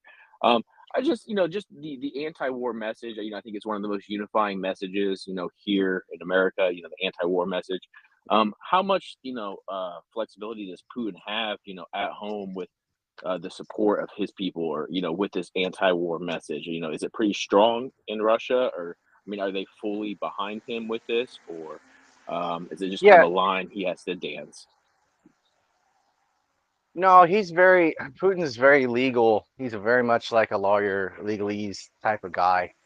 And this isn't his first conflict. I mean, he already had a war and won it in Georgia. They already successfully had the secession of Crimea. And they did aid Ukraine in the 2014-15 conflict. This has been ongoing from that one, really. And a lot of ethnic Russians have been getting abused in Ukraine, and he supported the independence of those two states in Luhansk and Donetsk, or collectively Donbass. And they see it as like sad because they look at Ukrainians as like Slavic brothers, but the Ukrainians do not look at them the same way. After, conditioning in media at school and so on, and these oligarchs, they hate Russians. And they're very, very jealous of them. A lot of ethnic Russians own most of the industry and money in Ukraine. It's been that way since Soviet times. And they hate them. But at home, Putin gets elected pretty easily. It's not a landslide victory like dictators enjoy or anything, but pretty handily, upper 60s in percentage. So now they really love him. But with that most recent offensive in Kharkiv, which, the basic noob doesn't understand what that was. They just say, look, a bunch of the map changed colors. Ooh, they're angry and thinking, man, why don't you let us loose? Why are we doing a special military operation? Why don't we just full on go to war and end it? And so that is something that he's faced, but they've already gotten victories in Bukhmal, surrounded right now. They defended Kherson. If they want to get Kharkiv back, they can. It's kind of like a place that no one wants. It's indefensible. It's a bunch of hills and flat plains. Like whoever's sitting on it is at the disadvantage. There's no city, there's no urban, there's no resources, no supply line, no significant highways. So who cares where it goes? There were places like that in Syria too that changed hands like 20 times because no one wants to be on defense there. Stuck between Palmyra and Deir ez-Zor, for example. Nobody wants that. Like, no, he still enjoys a lot of political support. And it's not only because of the foreign policies, his domestic policies. He saved Russia from Yegor Gaidor and Boris Yeltsin. And then after that, Gorbachev. And, economically, I think it's still mismanaged, but relative to what the people who are living there were used to, he's a godsend. He's a hardcore Russian nationalist. And also there's the conflict in Syria too. He's been involved there. They're based in Latakia. He helped kill Al Qaeda. He won both wars against the Chechens. So he's got nothing but W's. And yeah, the anti-war message for me, I agree, but I'm not a pacifist or an idealist. Wars happen. NATO makes that inevitable. And when they looked at what NATO did to Libya and what NATO did to Yugoslavia and Serbia, they're not naive. He has tried everything to try to keep peace with NATO. They kept backing up and backing up, and NATO went further and further east against their own promises, right? Then they put that ballistic missile defense shield in Poland, allegedly because of Iran, and everyone knows it's Russia, right? And all they ever do is lie, and you see how they all gang up and topple states, assassinate leaders like they did Gaddafi. Like, how much of that do you have to see and witness where you're like, they're trying to break us up from within? Sometimes you have to go on the offense. And he has. He was not going to let it lay in Georgia, and he didn't. He stomped that out real fast. He's not going to let it go in Ukraine. He stomped that out. But this is definitely the biggest contest he's faced militarily and economically. They tried to destroy Russia by kicking them off the SWIFT program and putting all these sanctions on them, but Putin made his allies deep in China and India. He even took Pakistan from the US, and then they had a coup or whatever. But he's got China, he's got India, he's got the BRIC nations, he got Brazil, South Africa. Still playing neutral, which is an important chess piece right there in Turkey, right? Obviously, he has support of Syria. Now he's got the support of Iran after the most recent, past few days. They went to the conference. I'm going to say Iran's going to start selling its oil on the ruble. You watch. So most of the world is either on his side or sitting on the fence. It's just NATO and Japan and Korea with those oceanic countries that are insignificant, like New Zealand and Australia. That's the other team. And then really the Asian allies are just like bullied into it. Like they need U.S. support against North Korea and Taiwan, whatever. They don't really care. And they weren't there for the U.S.'s Middle East conflicts, right? I mean, Japan gave money to Syria for reconstruction. They also gave money to the Palestinian Authority. Right? So they're not on board in the Middle East policy. They do hate Russia, though, because they have their own conflicts with the Kuril Islands and so on, and bad history with them, and with China. But they're not going to commit troops or anything. They're not part of NATO.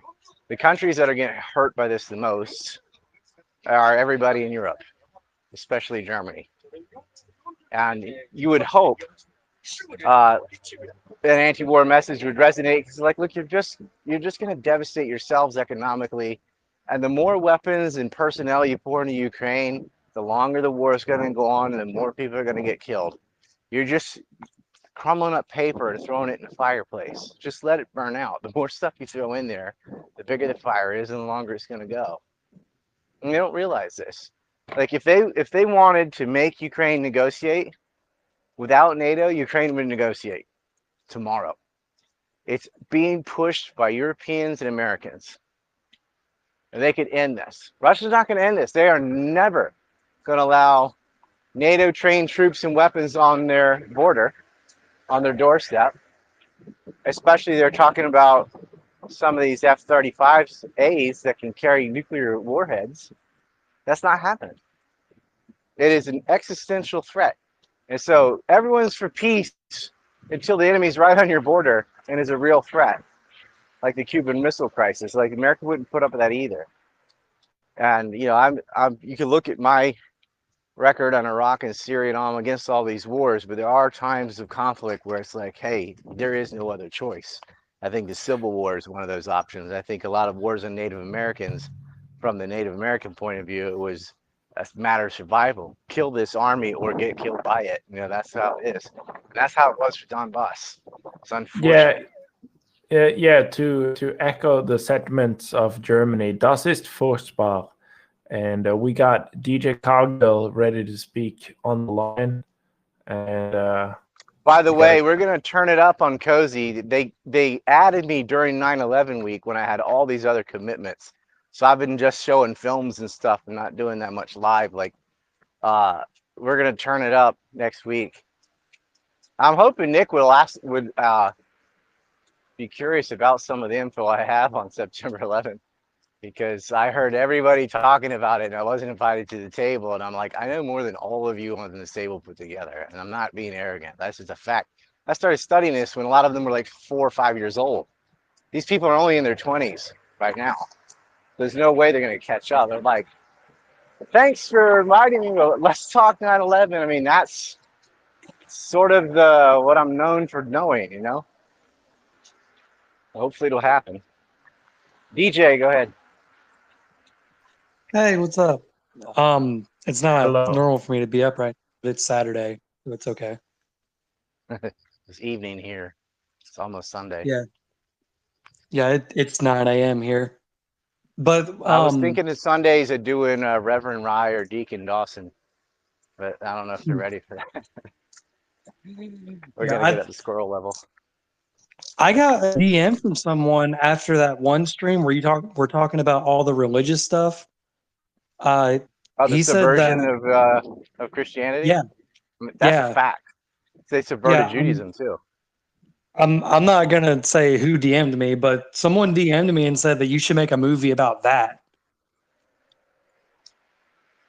I did a movie called the Myths of Moses on like Google Video a long time ago because there was no YouTube or anything back then.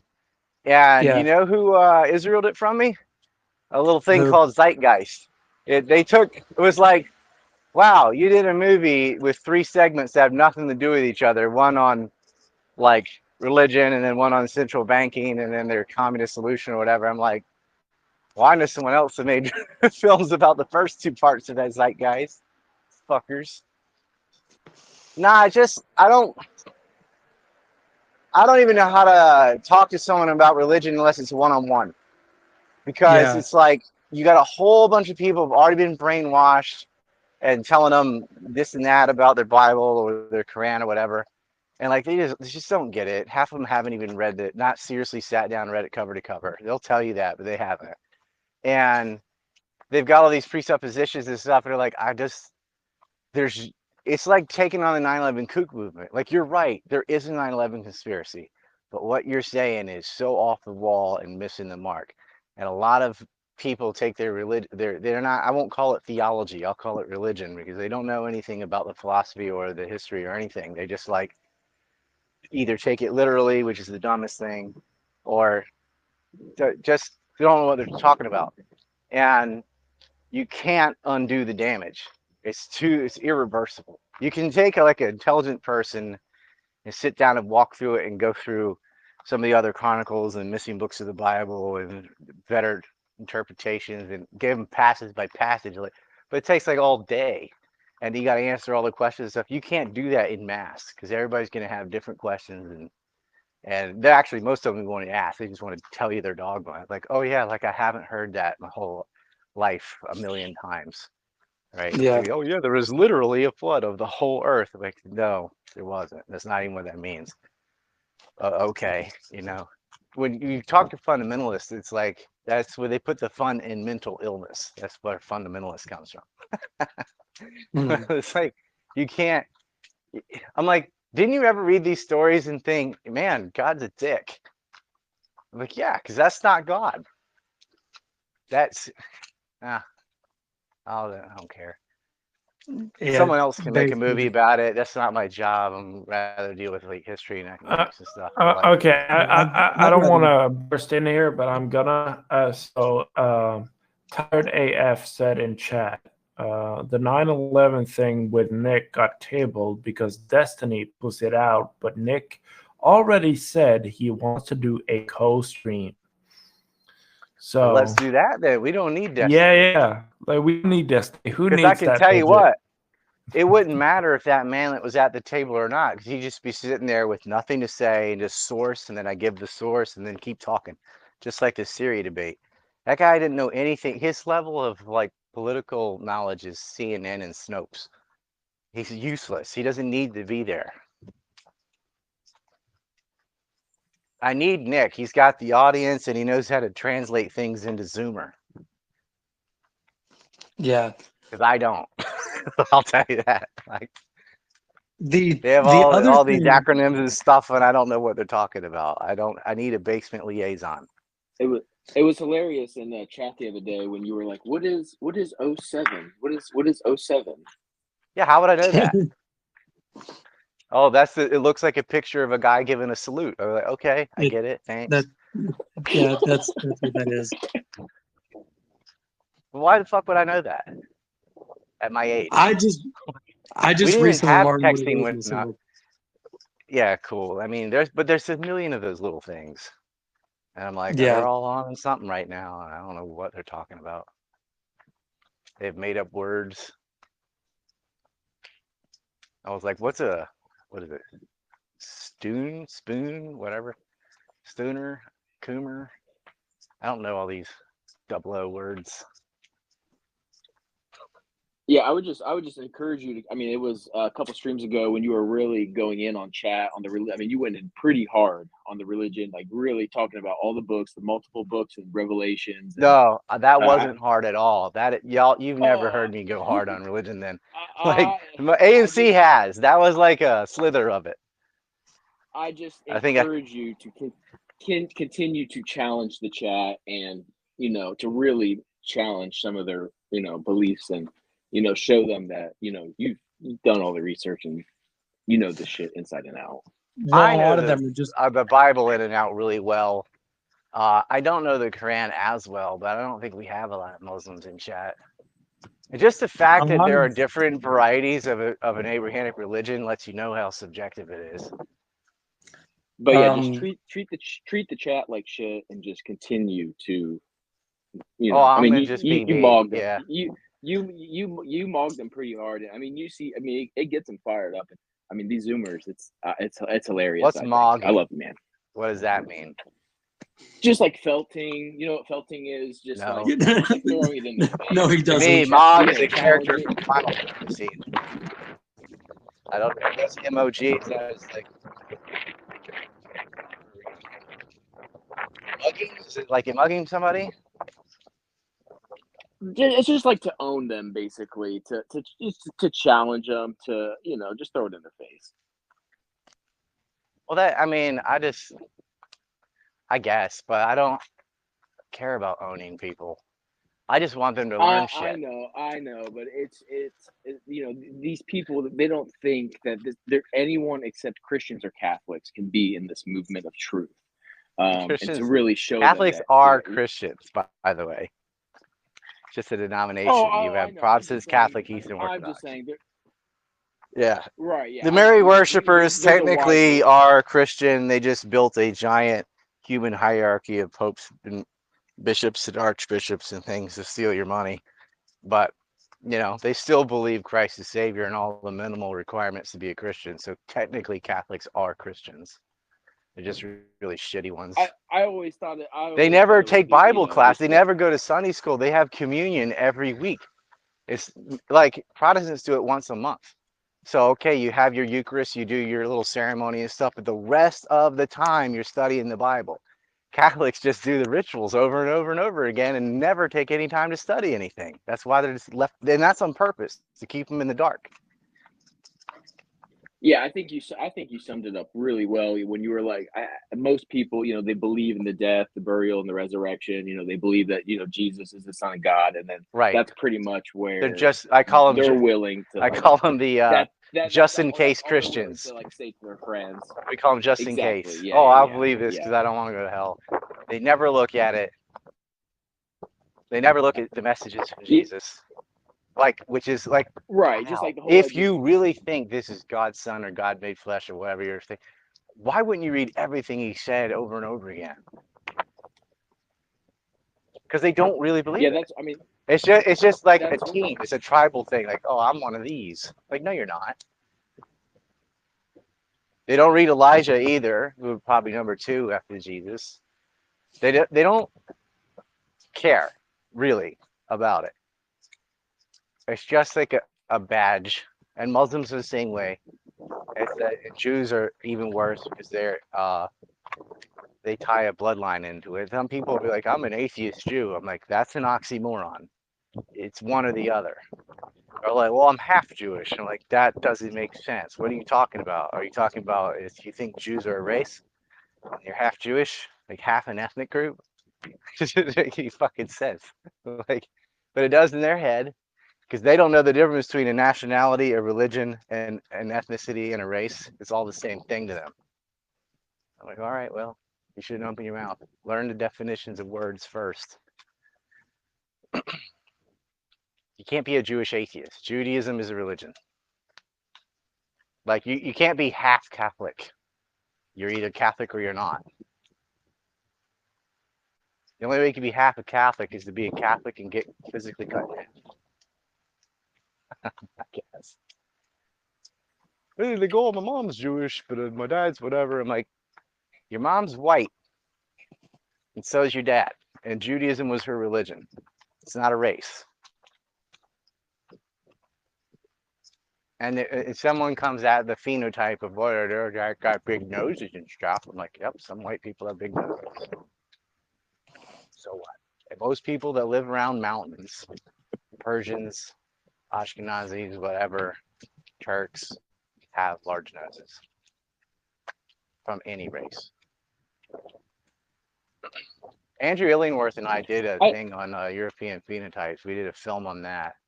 I don't want to play that one because they're going to lose their fucking minds on the racial stuff. What happens is if you talk about religion or race, because race is a religion for a lot of these people, you never get to say anything else about what's going on in the world, what's going on in Ukraine, Syria, because all they want to talk about is the bell curve and blah, blah, blah, blah, blah. You know, you've heard it. And it seems like every stream, they always try to morph it into that. Yep. And that's ADL.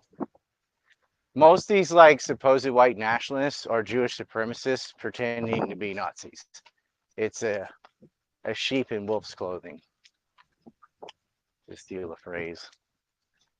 There just aren't that many. Like, I could see them showing up in chat too, because they dug stuff up from like 2006 and stuff. I'm like, nobody got hurt that bad.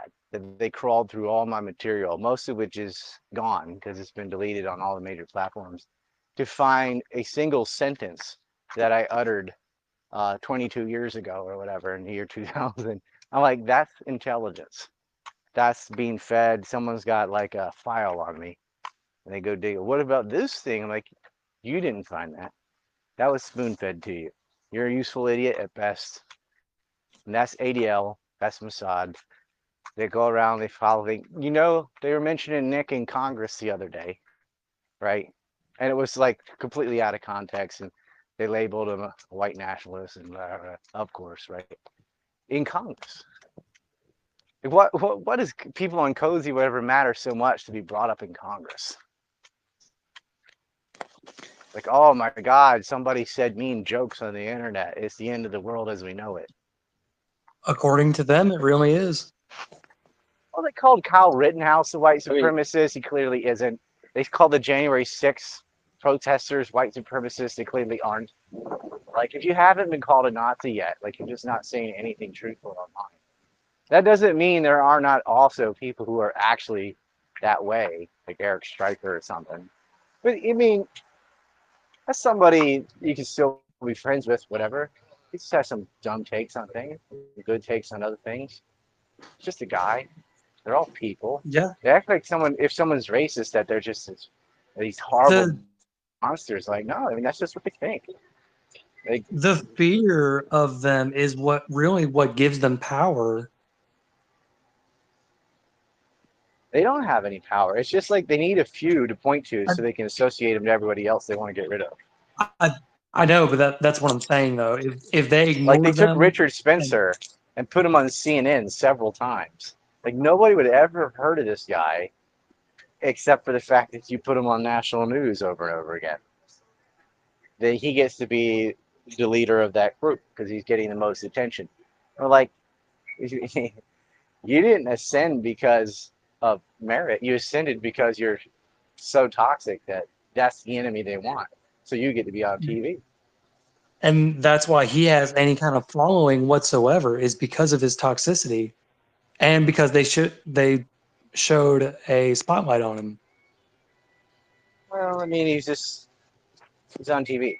They could have picked anybody. Well, yeah, exactly. They did the same. They did the same shit in the '90s to Bill Riccio. They put him on HBO, like leader of skinheads and stuff. Tom Metzger and so on. Like they didn't talk about William Pierce so much until the Oklahoma City bombing, because that guy, although he was a racist, was also a certified rocket scientist and very intelligent guy compared to these other people. and they didn't want anybody hearing what he had to say. Like, the Turner Diaries, they tried to blame.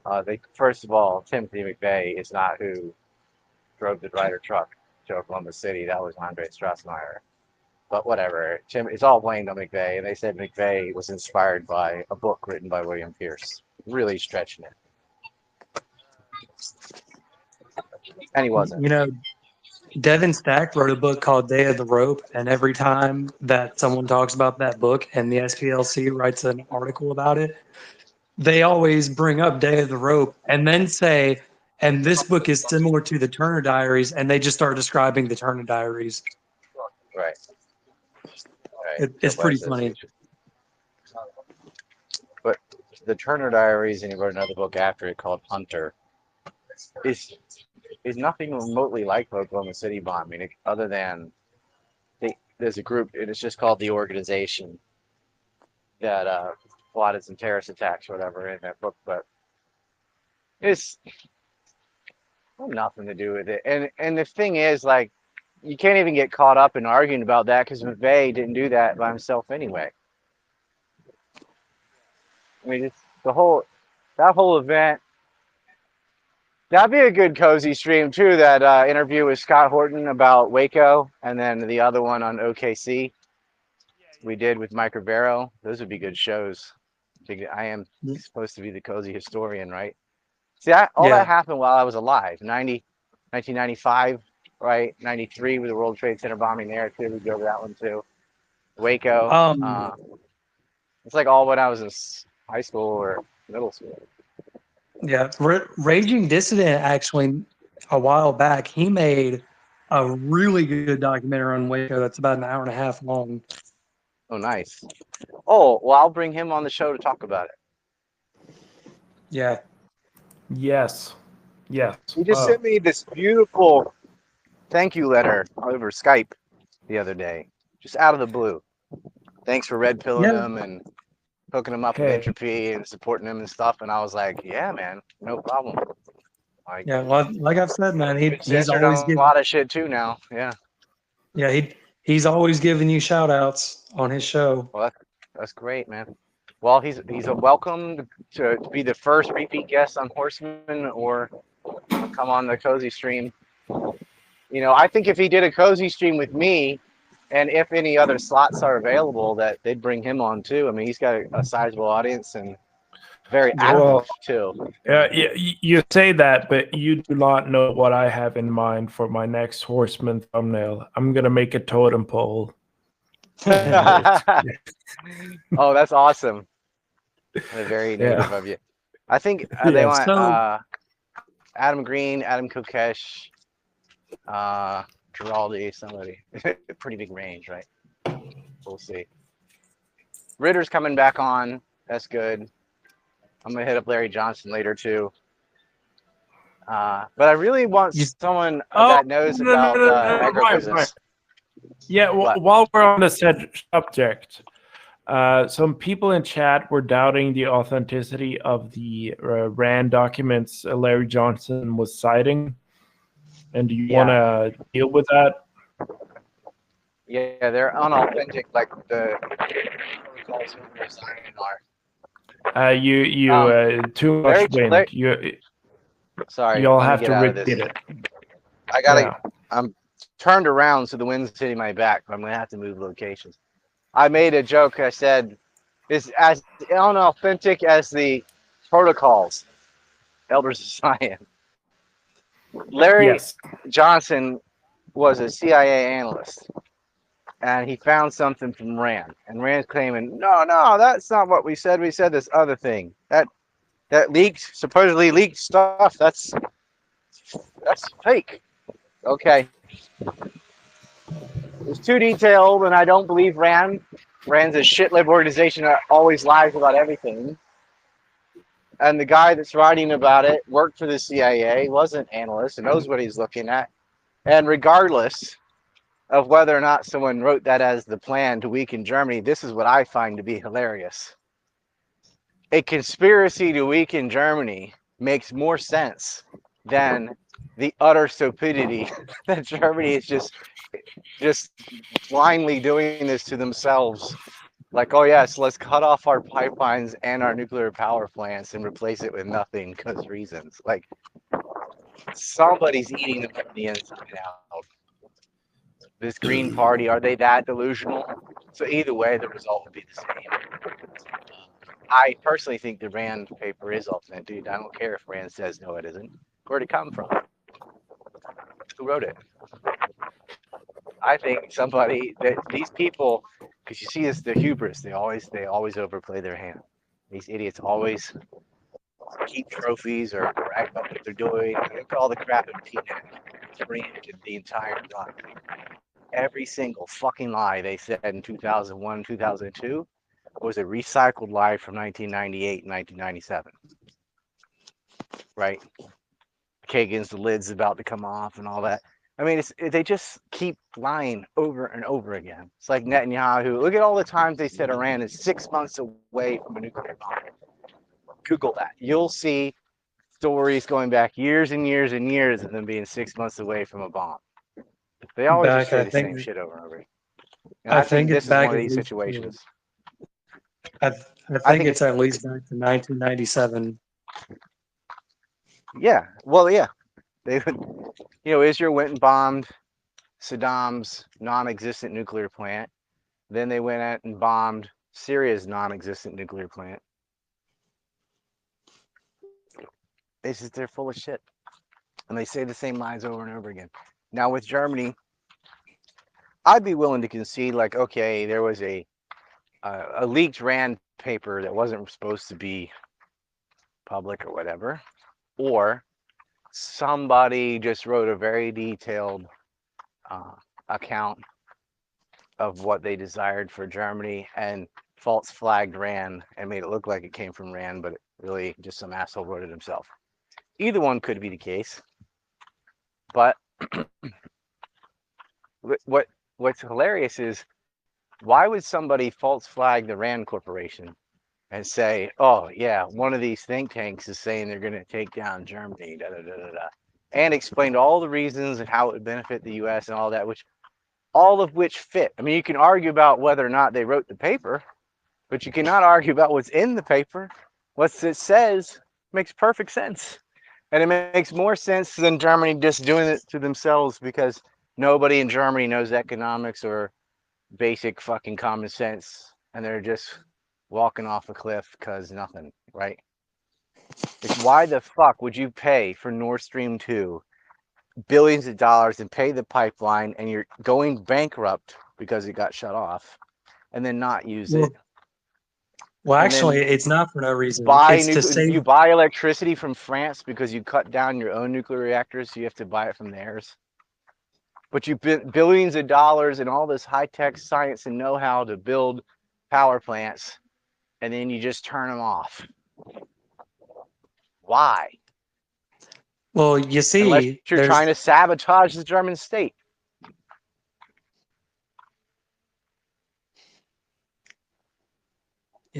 Joe Biden closing down pipelines. Mismanagement.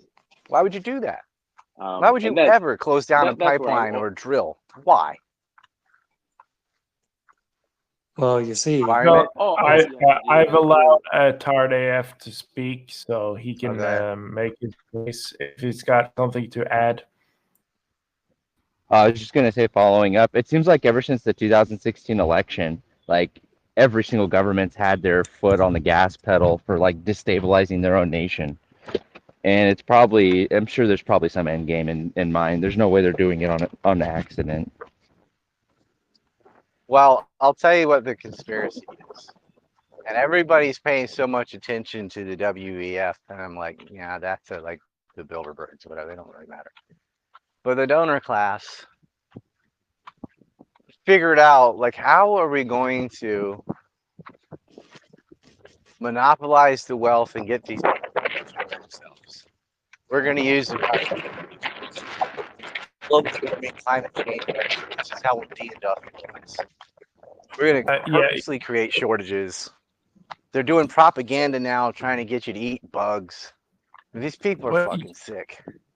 Well, we didn't hear the first half of that argument because wind. Well, I'm walking to go inside. I was making fun of everyone over focusing on the WEF. I'm like, if it's memed out on Facebook and stuff, it's the wrong tree to bark up. It's garbage. Yeah, I mean, I fuck the constantly WEF, tell but people. they're like the Bilderbergs. They're insignificant fucking nothing burger compared to the bigger factions out there. But I some of constantly tell these people. morons that said you own nothing and love it, you'll eat bugs, and like, there is propaganda out there to get you to eat crickets and stuff now. Oh, But it's these environmental psychopaths that, under the guise of protecting the planet or whatever, it's this anti-human, anti-life cult. They want yeah. depopulation. They want you dead. They want to monopolize the wealth and resources, and they're using environmental pretexts to shut things Especially down the and food. deindustrialize. I'm They're gonna going after try your something. food, your water, your oil, everything. They want to lower your living standards. I'm gonna try something very brave here. It's basically the WWE trying to spark your anger towards CM Punk instead of Vince McMahon.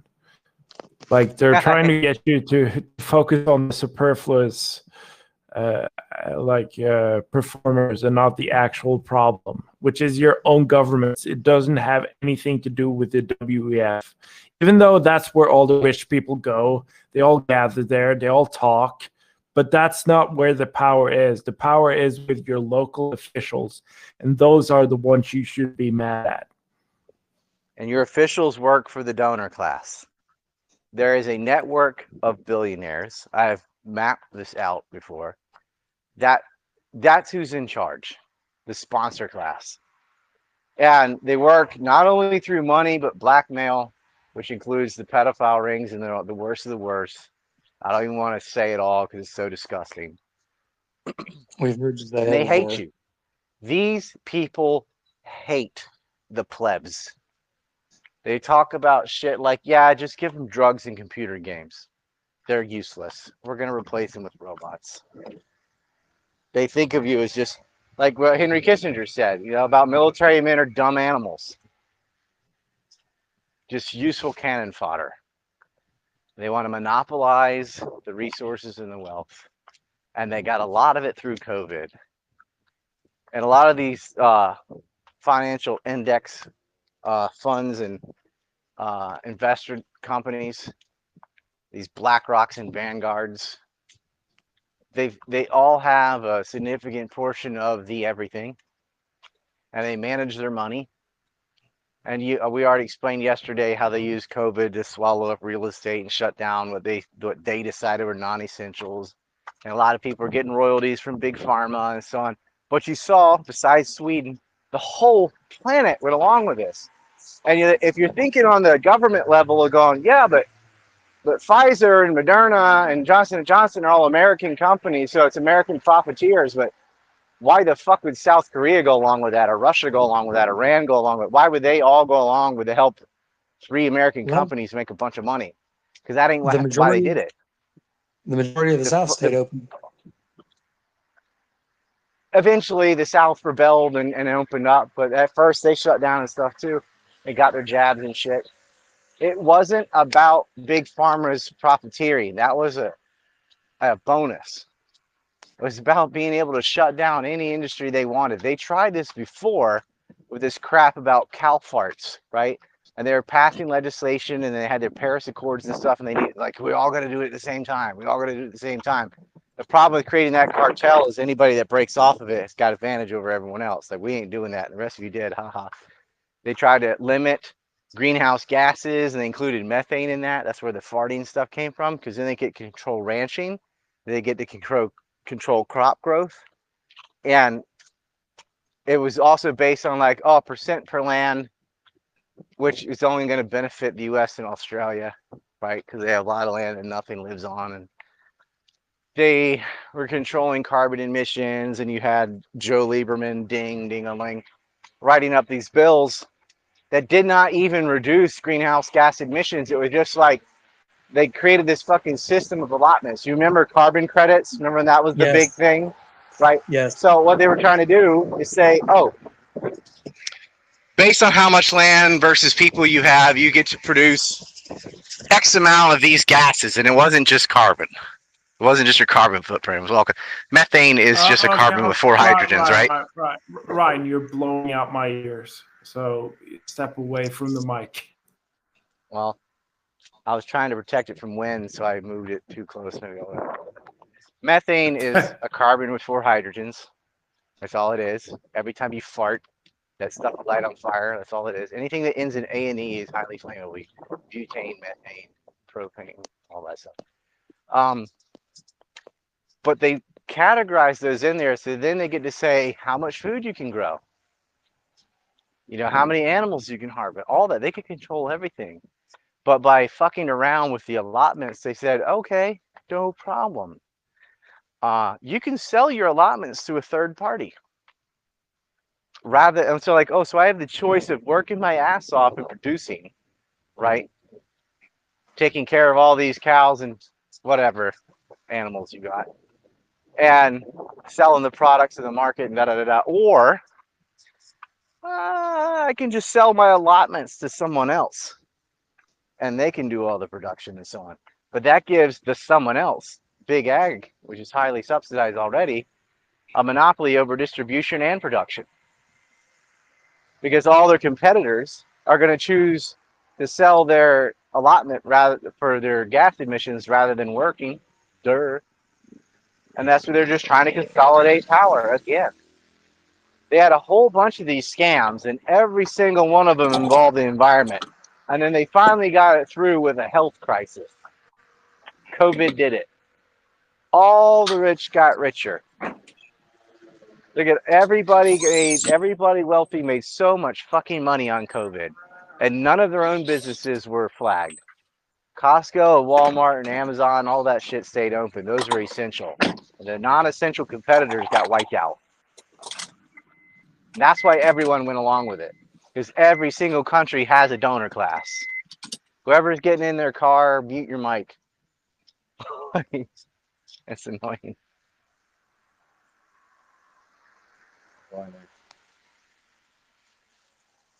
Yeah, that was DJ. So No, it wasn't me. I'm sitting in my living room, not moving. Oh, somebody's in a car. Oh, whatever. Doesn't matter. It's over. Yeah. But anyway, the governments are temporary, right? It's a rotating door of fuckwads. They all get in there based on whoever the media selects, and it's beholden to the donor class. I mean, your city management, a lot of it's up to the district attorneys, the police force, things like that no one ever pays attention to who their sheriff is or whatever. But Soros did. He went all over America selecting DAs that would sit on their thumb and do nothing. And now you've got criminal gangs just doing whatever they want. Right? This midterm is the Republicans to lose. If they fuck this up, they'll never be able to win ever. Because this is as easy as it's ever going to be. You've got open borders, you got roaming criminal gangs, shortages, supply chain crisis, inflation, and war. Everything is wrong. Everything. Well, and then in the school system, you got them talking about butt sex to 5-year-olds and stuff like. It's as degenerate and backwards as you could possibly imagine, dude. And they're still not winning the Senate. There's a girl in one of my other groups that lives in Chicago, and she was taking pictures of this newspaper, or it looked like a newspaper, just like detailing changes to the school system that were coming to Illinois schools in the next year. And I mean, it's stuff that right there. That Yankee state, like everyone shits on New York, as they should, in New Jersey, but Illinois is the only state that has ill and annoy in its name.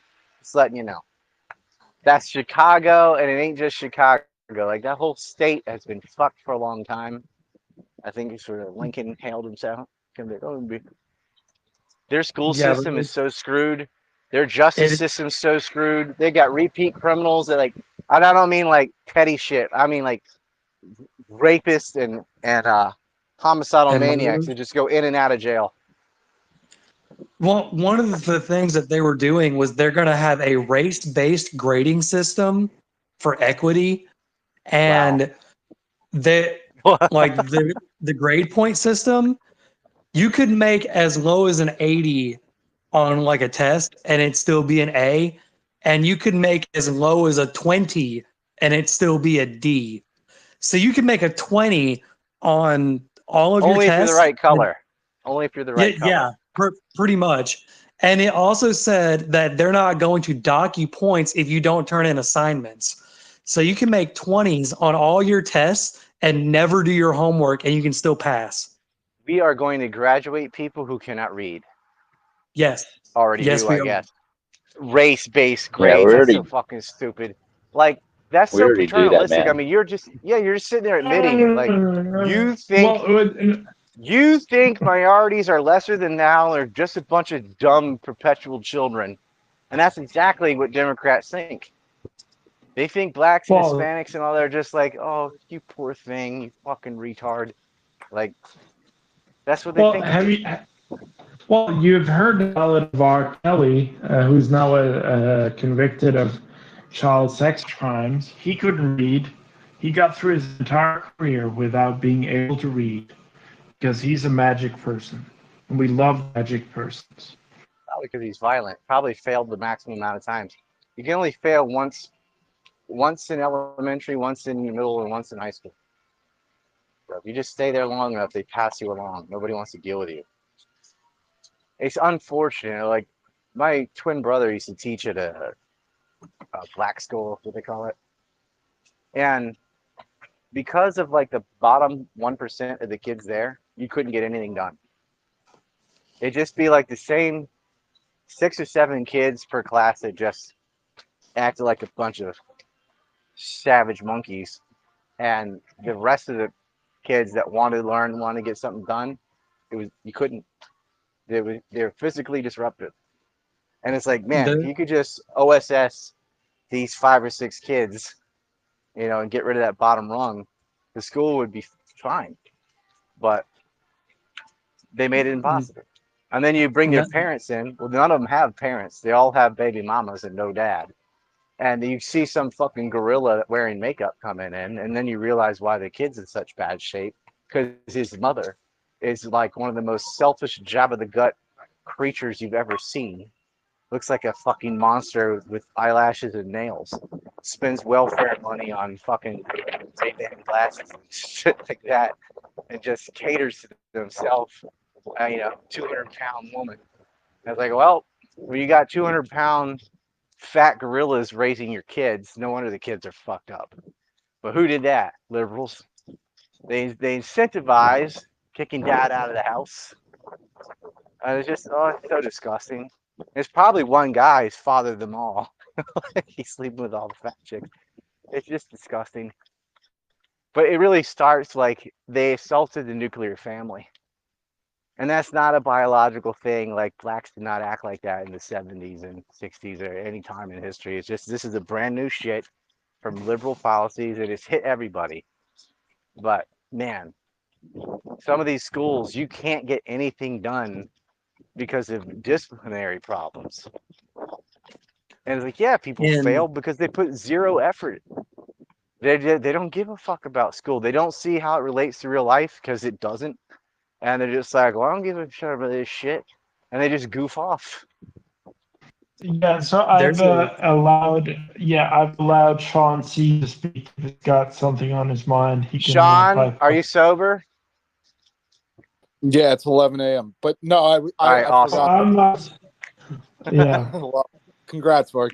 No, I was. I forgot it was like have to request to speak. It was totally way back when you're talking about Chicago. And you are such a different guy when you're not drinking. It's like, wow, you're not stuttering or slurring or anything. It's amazing. Yeah, I know. I should just not try to speak when I'm drinking. Or just don't drink. Buy ammo, not alcohol. Well, anyway, go ahead. No, I was just saying when you were talking about Chicago and R. Kelly, I was just going to say he was from Chicago also. When you're talking about there you go. offender. He's from Illinois. He's a Yankee. Yeah. Didn't he piss on kids or something? Is that the same Yeah, guy? he did. He did. There's a Dave Chappelle skit about that. I thought he was There's an peeing entire on women. Was he Boondocks peeing episode on like about it. little girls? Was he peeing on like children? Yeah. Yeah, she was like 12. 14. She was like 12 or Yeah. 14, yeah. What the fuck? How's he not in prison? And he did it on He is tape. now. And he did it on tape, and the tape was made available, and he still got away I with it. remember. Yeah, I remember. What is he, No, Hunter no, Biden? no. Okay. I think Let's he's Because get our age is just no, a no, number, no, you no, guys. no. All right, Let's Bark. I don't want to split your arc. no. Did he go to jail Let's temporarily? no. No, Okay, he's in jail okay. now. No, he's in jail. He got is in jail. convicted, and he has He is multiple now. cases in the pipe. Like they're coming after him. He's gonna get his due. He's still in prison. Oh. Yes, He got he's more still in time than prison. Ghislaine Maxwell. Well, she's in for life. But yeah, I mean, when you piss on kids on tape, that's pretty hard to get through unless your name's Hunter Biden. He's getting foot jobs from children dressed in lingerie. It's disgusting. They just let that go. The Bidens, the Kerrys, the Pelosi's, they just do whatever the fuck they want. Ignore all the rules. Like, remember when everyone had to wear a mask? They never did it. Gavin Newsom's going to dinner with nobody there has a mask. Not only not him, none of them were wearing masks. Pelosi getting her hair done, all that stuff. They weren't wearing masks. Well, you see, Ryan, Hunter Biden was not running for president, so therefore you should just ignore him, man. He doesn't matter. He's doing business deals with his uncle and his father. I know, but that's what everyone that likes Biden actually said was that Hunter Biden wasn't the one running for president. So what Hunter Biden does doesn't matter. And Nobody we obviously likes know that's Biden. bullshit. They just hate Trump because that's what they were told to think.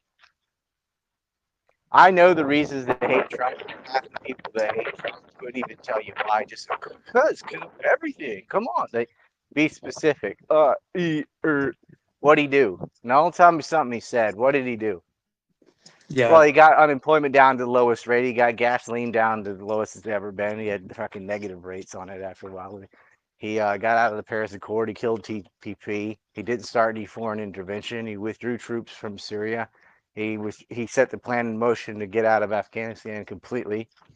Like, he cut corporate tax rates. He made people richer than they ever been. It hadn't COVID not hit, he was reelected with a landslide. And he finally built most of the wall that he promised. Despite, he could have paid for that real easy if he just ended aid to Israel. We give them $4 billion a year all the time. You could have built a new wall every year he was president with the money that you give away to Israel. But yeah, like, what do you hate him for? Because he's racist, man. He said Mexicans are rapists. No, he didn't. He said there are rapists, not they are rapists. And guess what? There are rapists. There are human traffickers coming across the border. That's true.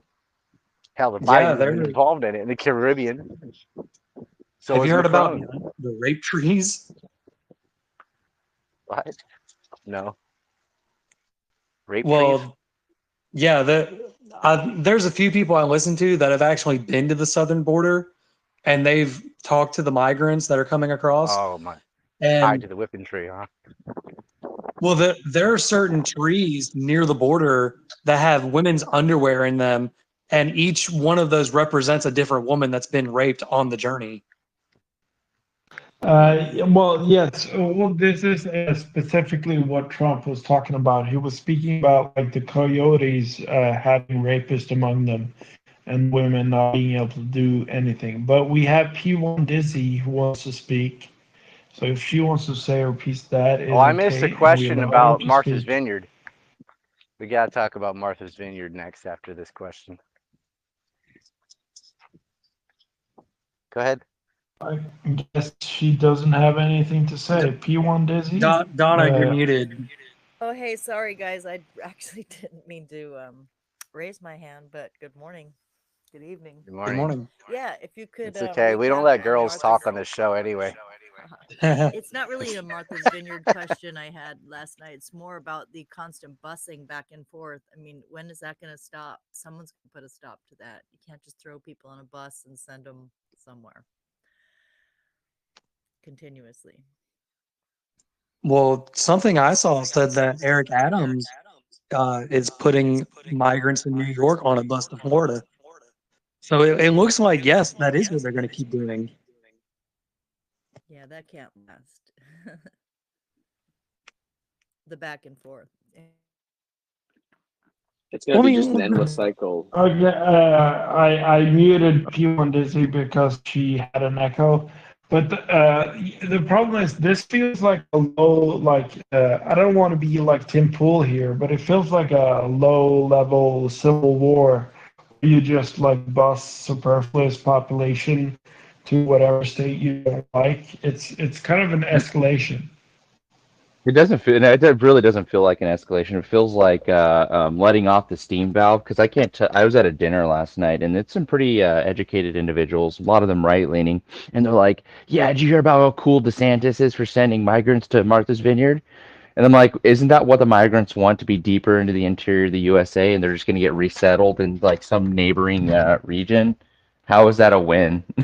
You want to prove Democrats are the real racists? Congratulations. He sent 50 to Martha's Vineyard. We got 500,000 crossing every 6 months. That's It not why he works. did it.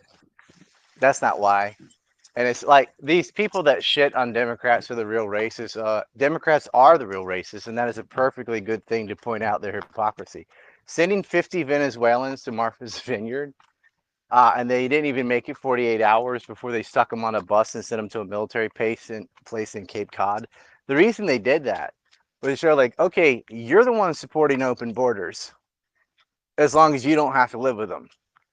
So send those fuckers up to live with the Yankees that are supporting the policies of open borders. They're like, oh yeah, you don't mind them coming in because you don't give a shit about these people other than being a voting bloc for Democrats. That's the only reason you want them in there, as long as they stay in Texas or Florida or some red state and turn it blue. It's all about a power, a political power. It has nothing to do with race, has nothing to do with empathy, has nothing to do with helping refugees or dreamers or any of that shit. It's about importing votes for Democrats. They shouldn't be allowed to vote at all because they're illegal. Where they ought to go is wherever the fuck they came from, send them back. They shouldn't be on a bus. They shouldn't be on a plane to anywhere other than back to Venezuela or prison. Well, if you bring your kids, too bad. Like if you get a DUI and you have a kid in the back seat, you're still getting a ticket. You're like, oh, but the kids in cages. Fuck you, dude. But putting them in Martha's Vineyard, like, look, we've tried everything else up to this point. Like we've tried all the legal They haven't. pathways, They haven't all the tried different everything. arguments. Florida has. What got the most attention was sticking them on a plane and sending them where these rich, snobby Democrats live. They couldn't handle it. And these idiots got on camera and said shit like, it'd be like me collecting trash and just throwing it in everyone's yard. They're hanging themselves right now. Ken Burns actually admits that it was like the Holocaust. No. Okay, can I just say something? I support this move because, as much as the political overtones, it is just funny. It is hilarious, and if something is funny, I support it. It's 11/11 troll. The thing is, they're not going to go back to Venezuela. They're not going to go back to Mexico, whatever. So, okay, well, we're not having them in Florida because this is not a sanctuary city. You're the one preaching about sanctuary cities and open borders and dreamers and all that shit, so you can take care of them. And of course, they're not going to take care of them. Yeah, well, New York has already had a policy where they give homeless people money to move to different states. I'm not sure which state they sent them to, but basically New York would pay their rent for 3 months if they just went somewhere else. Yeah. So this is like they should never let them in. Florida. But if you handicap people from not being able to just turn these people away or blow the rafts up while they're in the water before they reach the shore, or just fire hose them or whatever, okay, take them and stick them on a bus and let them go to DC, let them go to Martha's Vineyard, let them go to Aspen, Colorado, put them all where these little shit libs live. because they've already got their little gated community and essentially racial segregation, class segregation at the very least. They don't want to live with these fucking people. They hate those people.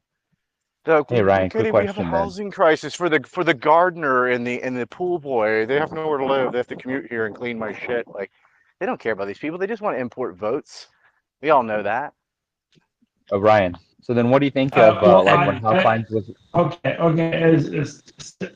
Okay. Yes, I say think your London piece. and I think some of these Europeans should get a bunch of Muslim migrants from Pakistan and stuff and send them to the most affluent area and go, okay, you take care of them. Because that would So change shit and right away. Because when people with money get pissed off, then the laws change because they well, matter. what do you think about what Don Huffines was suggesting that when he was running trying to primary Abbott, he says he was going to use Article 1, Section 10 of the Constitution to militarize the Texas border and basically tell the feds to go fuck themselves Yeah, they would just come and up start through enforcing the Arizona though. border. I I'm think all that'd be for Yeah, enforcing fantastic. the border, but you got to do it on every border state. well,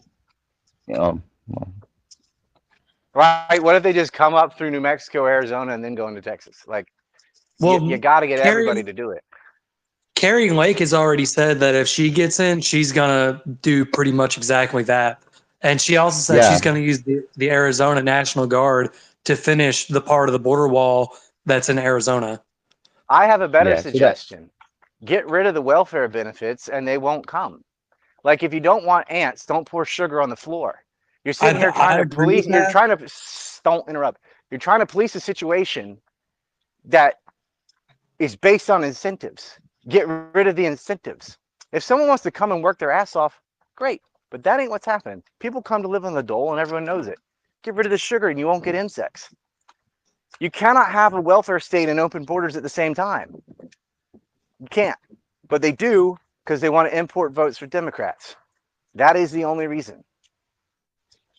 And it's just the same thing with like black suffrage in the South. Those Yankees didn't give a fuck about blacks. They just wanted them to vote for the Republican Party. And that was it. They didn't care if they died sharecropping. 1 million fucking black people died. 1 million between the end of the Civil War and 1900. Just starving and just common shit because they couldn't take care of themselves. They didn't give a fuck. Those Yankees didn't care. They wanted to quarantine them in the South. 90% of all blacks lived in the South all the way up until 1911. Okay. And they do Let not give a me. fuck about these immigrants until they move up north. Until you put them in Martha's Vineyard and they have to see it, then that shakes it up enough. I think it's a great Yes. move. Make them deal Well, with it. okay. Let me read from a story from 2019.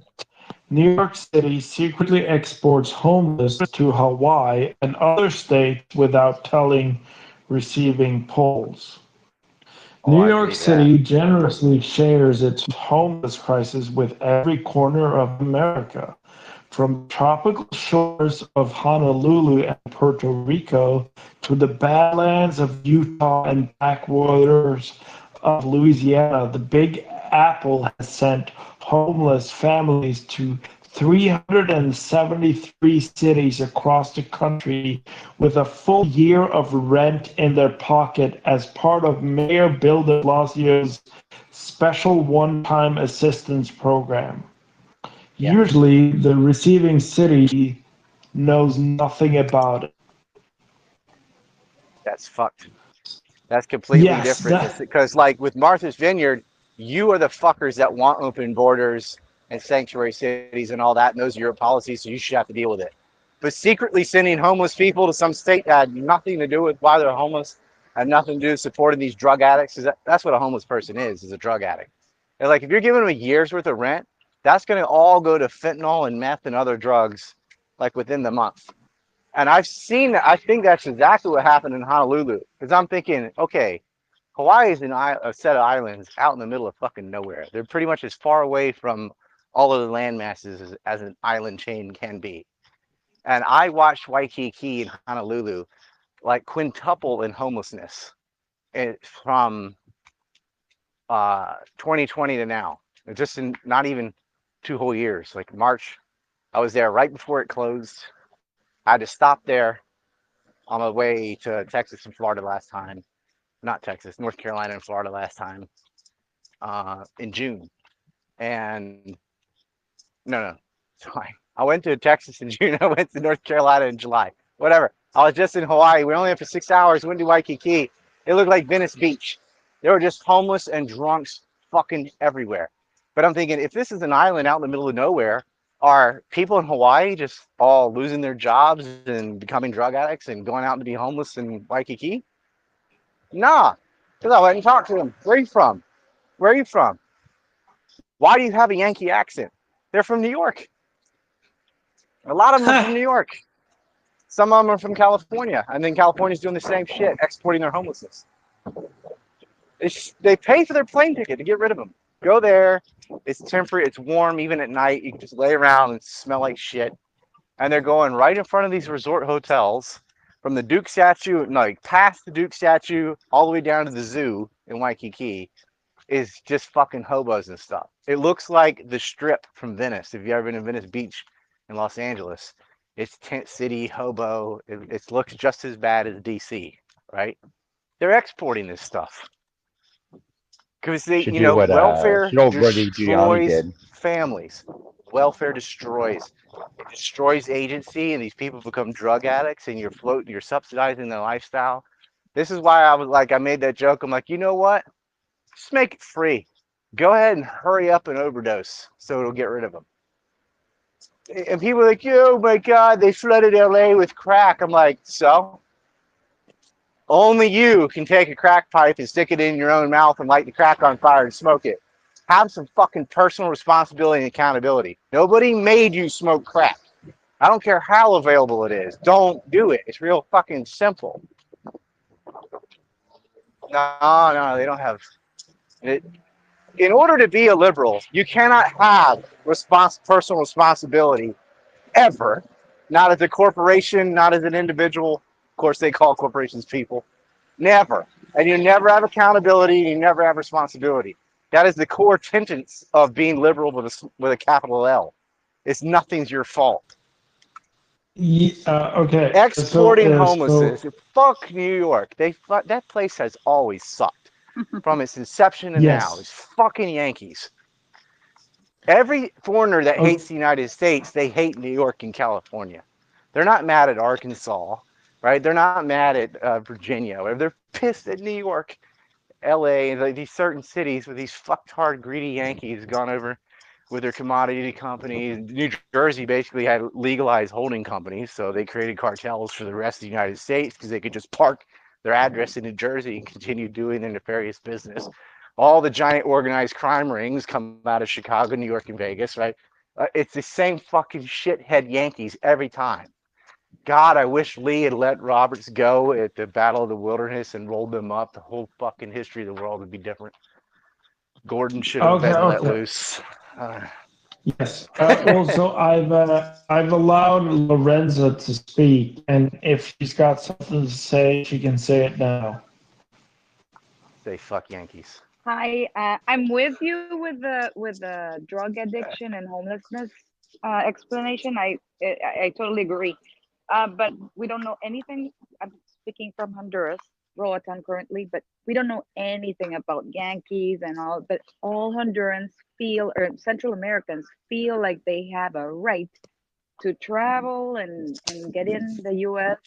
Illegally and get a job and send their money. And actually, we have a great, I mean, not a great economy, but the sustenance of the economy is due to the remittances. And even during Trump years, they could cross the border and stay. And not only the poor people, the ones who do have visas, they feel like they have to, they're entitled to just move and get to live there on the first world. You do have a right to migrate legally and get a job and send money home or whatever you want to do. What you don't have a right to do is sneak in illegally, work under the table, not pay taxes, not contribute, and so on.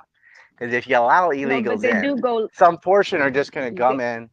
I don't have a problem with people not paying taxes. fuck taxes. Like that's just gonna go pay for foreign wars anyway. But there's gonna be another portion within that subsect that is involved in drug trade and human trafficking and all the nasty stuff. That's why there's got to be rules. There's got to be port of entry. Like I'm for making legal immigration easier and illegal immigration impossible. So I dealt with the same That's crap right. bringing my wife to the United States. Cost me like $12,000 for paperwork and tests and all this shit. And eventually we said fuck off and just went back to Japan. It was like it's But too even expensive to come legally, and they have different rules for different states. oh, and legal migrants hate illegal migrants. I mean, they make us look bad. They make Yeah, I'm like the that. ones that move As an legally. American in Japan, I don't want any other foreigners here. I'm like, no, please keep the border closed. Rona is scary. Whatever I gotta say to keep the Chinese out of here, you know? Yeah, but you're right. Oh, Like, no and one I've wants heard to of get rid of some. illegals more than people who came legally, paid the money, did the paperwork, did everything right, and then they see some Yeah, shithead just overstay their visa and and just lie yeah. about their name, use somebody else's ID, and live at their house, move around. Those people. Well, I heard some Latinos moving to Kentucky because it was California was getting full of Latinos. I mean, it's already full. Yeah. So they decided to find a more, American, less migrant country, state. Anyway, thank you. Yeah, there's border towns too when you have too many people come in at once that don't assimilate, where, all right, we just have an enclave of a Spanish only speaking area. I'm like, okay, that's definitely going to have long-term problems if there's no assimilation. You got to at least partly speak the native language, and hopefully your children will grow up in it and learn it. But like, there really isn't a quick fix for that. You cannot just come over unless you're bilingual and just la-ti-da, you're American and be able to get any job you want or whatever. Like, you're definitely going to be limited by language. If you can only speak Spanish or Portuguese or whatever it is, you're pretty fucked Not in Miami as though. far as opportunities go, Nobody right? Like, speaks you're gonna, English in Miami. well, that's what's happening. But like, okay, Miami, you could go to Miami, you could go. You're stuck in this little bubble there. There's going to be this is what happened in India too. There's going to be a translator class that benefits as the go-between. This this is what happened with the British in Calcutta and places like that. They had the bilingual class that could just float above. Well, in India it's worse because there's like 17 major languages, but they had the ones that could speak English became the upper crust. You see that in Miami too, and any place like that. But you really are generally screwed if you can't speak the native language. So you can't just live in a city forever. You have to get outside that. And they get lied to, they get used, a lot of opportunities cut off. But it's like, well, Honduras and a lot, or pick a place, would not be in the conditions that they're in without U.S. meddling in the first place. Right. Most of it's domestic corruption. Can't blame it all on America, whatever. Like, they got their own little despots and stuff, and they can thumb their nose like Chavez did. Like, oh, Oh, you Americans, whatever. I'm like, no, buddy, look at your administration. It's a bunch of crooks.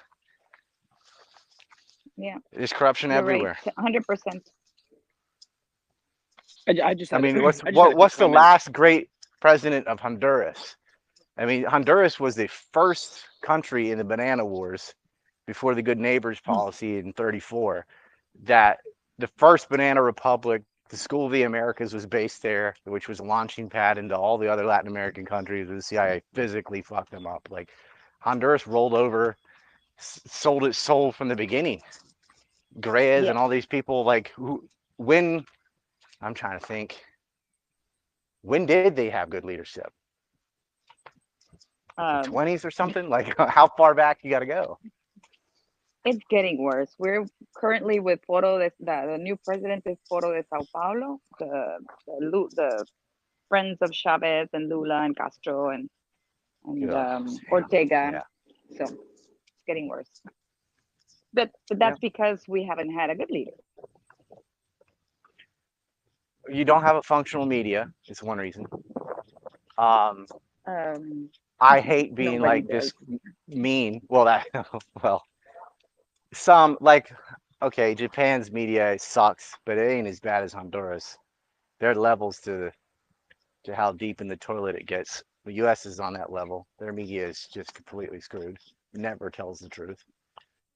It's bad. But it's so big, just from sheer size, you'll get a Cy Hirsch or somebody will go off grid, but they get punished for it too. Like, Well, the thing is, you really you'll get can't a do Ed very much Snowden or here. something. No, but Say you that again. cannot do anything. You cannot really, you cannot do anything in these countries because it's a drug route. So Yeah, we call you it cannot compete. narco socialism. And it's Well, there was a, but even if it's not a socialist country, there's no way that even the most honest president cannot deal with those people because they shoot their families, or it's yeah. impossible. Everybody gets compromised along the way, or threatened to death. A lot of Latin American countries are a competition between domestic and foreign exploitation. You can get screwed by your own despot or by these giant foreign corporations. And there's no Ron Paul coming along, you know. There's nobody to vote for. Their police are corrupt, their mayors are corrupt, the governor's corrupt, the president's corrupt. Like there's not an institution there that's functional. And these Well, we'd cartels rather have the especially, corporations, not the cartels. I agree. I think foreign exploitation gives you some benefits above the domestic ones. If I was to choose, I would rather be ruled by ExxonMobil or whatever than these fucking cocaine people, you know, like, I don't know. Sucks. But There's less death. it is less bad. I mean, there's less death. Less that, right? It's the crime's more organized and you have less people getting murdered. I think she said less death. It is. It's less murder. That's Less what I'm saying. death.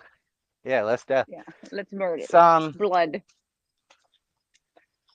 Getting abused in labor is not as bad as being murdered if you say the wrong thing.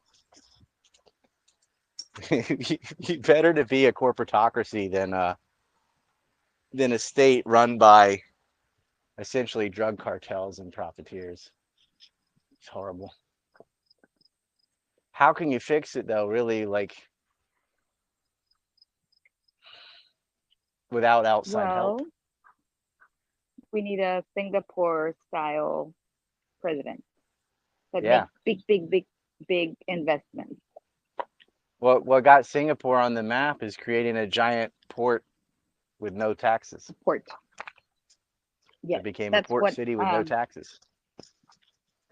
Well, I was trying to do this project, not me, but trying to help the people that are organizing this big, huge project. That's like a little Panama Canal in Honduras.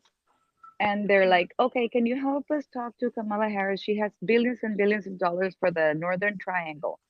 And, why can't you do it straight through the embassy? Because there is a huge loads of money to help the Guatemala, El Salvador, and Honduras so that to prevent migration. And that's the project that would work. But we have no access to them. And every time you talk to somebody in the embassy, they're all State Department officials that are they probably check my social media and I cannot reach them. So I asked them to do it, and but it's not easy to access those powerful circles. But that would work. That would prevent the hordes of migrants. Not hordes. What's the caravans? Right. You can't just keep exporting people. Like you need people. You want them to stay and be functional. They're not intrinsically dysfunctional. They got that way for a whole long series of events and reasons. They weren't just born stupid or something. But a lot of it comes down to economy. Like if that's not fixed, even if your education works and your press works, whatever, like if your economy's fucked, you're fucked. I don't think people in North Korea are dumb or anything. Like they are getting school and all that. It doesn't matter because their system is broken. Central planning never works. It's a disaster. Found out, by the way, that the leader of North Korea shares a birthday with one of my children. They told me that today. I was like, oh, okay. Wow. I don't know. They need to be making finished products. The one thing they have to do, like, you got to get people to stop borrowing so much money from the IMF and all that. But it's like, yeah, you can lay out all the policies we ought to do, but how do you get the right people in who will adopt all those things when you don't control the press? Right? It's always just going to be the next shithead over and over again forever without everything predicated on media. And you're thinking, well, social media might be a way. No, not any of the major ones. They've all sold their soul to the devil. I don't know. This is how far we are in our own end zone. I'm relying on Elon Musk, richest man in the world, just because he's entertained by the shit fest of having opposing groups on Twitter was fun, that he'll allow people back in who got banned over nothing. But I mean, But there's a wouldn't guy in the Elon United Musk States called adopt Ralph the? Nader. He's a consumer rights Mhm. advocate. He's the reason you have seatbelts in cars. And he wrote a book one time called Only the Billionaires Can Save Us. Meaning, like, our government is so corrupt. Like, they won't enforce antitrust laws. They don't, it's anarcho-tyranny, da da da da. The only way out is like a benevolent billionaire just decides to do the right thing and has enough influence and wealth to get her done. Like the opposite of George Soros. That's what we need. We need a real rich guy who isn't a dick, Yes, who actually uses money for good instead of evil. that's what we need. Like, that's what if we're hoping for some millionaire to have a vanity project to turn this country around and have like his badge of gold in his trajectory, lifetime achievement, because it Mm-hmm. could work.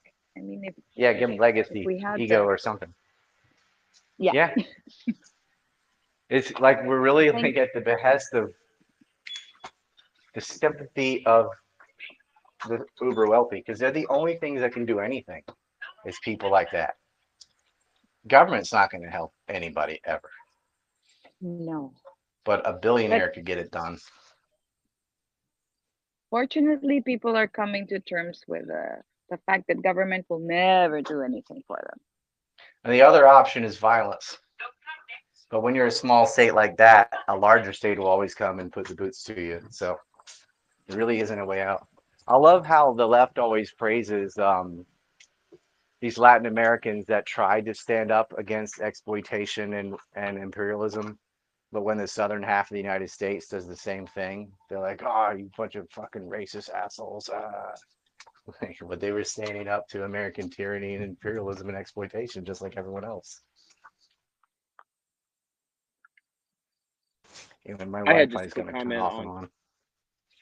I had just a quick comment on like solution. I mean, I know you guys are saying, in terms of political solutions, but just trust busting. I mean, America, we were kind of found on, busting up monopolies. Is it not just going to take a couple politicians to go in there and just have the courage, attorney generals, to bust open, these huge conglomerates, these big tech conglomerates that have just completely absorbed the whole entire market? Yeah, we need a new Andrew Jackson or Teddy Roosevelt. The antitrust laws are not enforced. And then just a quick comment on the immigration situation. It's a slightly different take, but a lot of people are, saying it's, giving these governors a hard time with the shipping of them. I think it is important that they are actually doing something. Obviously, this is a crisis that has been going on for 60 years. I believe it to be treasonous what they are doing with, how they, California inflated their numbers for political purposes. They then gained more influence in the House and in the electoral process. I believe that is treasonous. But the fact that these governors are actually doing something, I think most people realize that this is not sustainable in any way. We get to own the libs for a little bit, but I think long term, most Republicans do realize that this is not sustainable, and it is going to be just an endless cycle of from California to Florida, Florida to New York, or however they ship them out. But do you support a 10-year moratorium on immigration?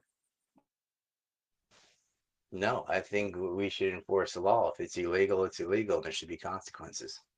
But we don't have the enough willing DAs and things to enforce the laws we already have. We don't need any more laws. We just need to enforce the ones we already got. We don't need a Ship 'em. moratorium or any of that. You send them home. You're not allowed in. So Come back the legal way. Like if you want to come in here, there is a way to do that legally. Go do that. Yeah, I mean that is the number one way that illegal immigration happened is, it is the overstaying, of these visas. So anyone that overstays their visas, would you support deporting them? There just needs to be clear consequences for what happens when you overstay your visa. And they don't have that yet. That's fair. And yeah, I guess ultimately I kind of view it as like this is like a three-headed snake. I believe we need to deport. When it comes to these cartels in these major cities, I think these should be labeled terrorist organizations, and we should be throwing everything, anyone who's associated with, and because basically they use these adolescents, these 16 to 18-year-olds, who are able to basically do whatever they want scot-free. But anyone that has any connection to these people, I mean, the book has to be completely thrown at any. Are you familiar with Operation Car Wash? I don't know. All right, so like in America, you know what a plea bargain is. So someone can turn on the person above them who can turn on the person above them, right? It's like, oh, I'll get out of trouble if I give you somebody even worse, right? They didn't have such a thing in Brazil. And so they'd use 16-year-old kids, whatever. Those people would get caught and be like, what if I tell you about so and so? Like, you're in jail. There's no deal. You're still going to jail too. Then they changed that rule. Like, okay, you can plea up. You can get out of trouble if you tell on your boss. And everyone started telling on everyone, right? And it went all the way up to the top, to former governors and like all the way to the top. I guess you could get people like, were you used to traffic drugs with balloons up your ass, whatever? Like, the thing is, that won't work. You can't say, oh, we'll offer you protection and all that, because it is our own CIA and FBI that is also bringing in drugs and using kids and migrants and stuff. That's the problem. The corruption and rot goes all the way into the people that are supposed to be policing it. So you'd have to gut the FBI and the CIA first. Yeah, But I'm saying the easier solution is not how you police and enforce the laws. It's get rid of the incentives. Get rid of the welfare state. Yeah, and that is the biggest difference between people. I'm third generation. I'm Italian. My grandparents came here, but when they came here, there was no safety net. There was no free healthcare, free education, free housing, free food. They didn't have a choice. It was either sink or swim. And I think that is, a very important distinction to make when talking about the immigration situation today. Because I mean, you're right over the target. When you're talking about these incentives, it's very easy to see, why the ants come to the sugar. And the uniparty is, the Democrats get the votes and the Republicans get the workers. Well, they all get the to exploit the labor. The Democrats get the votes, depending on where they come from, because like Cubans vote Republican because they already left some leftist hellhole, and a lot of them are Catholic and identify ideologically more with the religious right and stuff. And different migrants from different areas vote for different parties. So like, oh, we want those, but we don't want these other ones. The Democrats are playing the same game. It's like, this is exploitation. You really believe in the idea of the based Hispanic? I know some of these men are, but as a no voting bloc, over 50% votes for Republican outside of the majority here. None of them are voting. Even the Jewish people. Trump's second term, they only voted like 25%. For him completely. So I don't know. Well, most immigrants are not from Cuba. They're from Guatemala, Mexico, whatever. But there are areas where they are conservative. Are you familiar with my? There are certain parts of Mexico where they're all conservative, but that's not. Everyone gets labeled Mexican, and they're not Mexican. They're from like all of South America Puerto and Central America Rican, is and just yeah. considered Mexican, and they're not Mexican. Yeah, Puerto Rican's super liberal. And it's not even about their values, because even like they might be conservative in all aspects of their life. They're hardcore Christian, they're hardwall, all that stuff. But hell, this other side's going to give me free shit. So they're going to vote for the free shit party. And they'll vote Democrat no matter what, because that's what gives them the most benefits. Like the moment people realize they could vote themselves money, democracy was dead. Oh yeah, I That mean we includes saw, with corporations. the But like yeah you we take saw away with the the incentives, and you have consequences for breaking the law. It's real easy. You overstay yeah your no I visa, you go stay in a cage for a while, or worse. I don't think you can just send people home if they've been somewhere for years. Like that's not realistic. But it's like, okay, well, you broke the law, so go to jail or whatever. Have some sort of strict consequence. It's like if you kick them out, they just come back in. Like, no, no, no, no. You broke the law. You overstayed your visa. You're gonna go live in a cage. Here's your toilet and your fucking tray. If you have severe consequences, it works. You know why Japan doesn't have a drug problem? Because guess what happens if you get caught with marijuana here? You're eating fish heads and stale rice. That's what. I didn't mention this earlier, but this was, once again on one of your previous streams when you were, once again just going in on the marijuana question, and it was very, very, very refreshing to hear. And like I said, a lot of these young guys, they need to hear that. They need to hear that strong older man, just kind of be that mentor, mentee. How important that relationship is to a lot of these young guys out there, because it is all. I mean, it's everywhere. It's very degenerate. I mean, my liberal brother and sister, are It's talking about also using pot, stronger and than it's it's like, ever been. Like the THC levels are magnitudes higher than they were in the 60s or whatever. And some of them are eating edibles and syrup and all kinds of crazy stuff. The drug's way more potent, and they don't realize. They're like, oh, I'm not any dumber than my friends. I'm like, your friends are all smoking too. People ask me how I can remember so much stuff. I'm like, I don't smoke weed. That's it's nothing so true. special. Most people who don't smoke weed do not have a hard time remembering stuff from 4 years ago or whatever. That's a normal brain. If you smoke every day, you'll walk into your living room and forget why you went in there. That's brain damage. If you think that's normal or funny, I mean, I don't. The most precious thing you have is your mind. Why would you fuck up your brain at It's the all? one thing that makes us human. Yeah, that and Trailer Park Boys. No.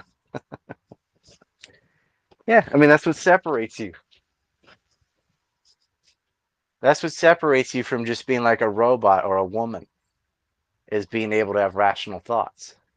So why would you fuck it up with drugs? Yeah, I 1000% agree. And like I said, a lot of these young guys, they are very comfortable with pot in their lives, and once again, just attacking the chat, going after the chat, calling it out, saying it's degenerate. I mean, not all the time, but it's refreshing to hear, and I think they need to hear it. Well, I don't know what opinion people have in chat. Half the time it's moving so fast I can't even read it. But like, I I'm firmly against doing drugs, including the mushrooms and weed and stuff like that. However, I have a stronger belief in free choice. I'm like, it's your body, you can do what you want to it. But I would hope you would choose the right choice.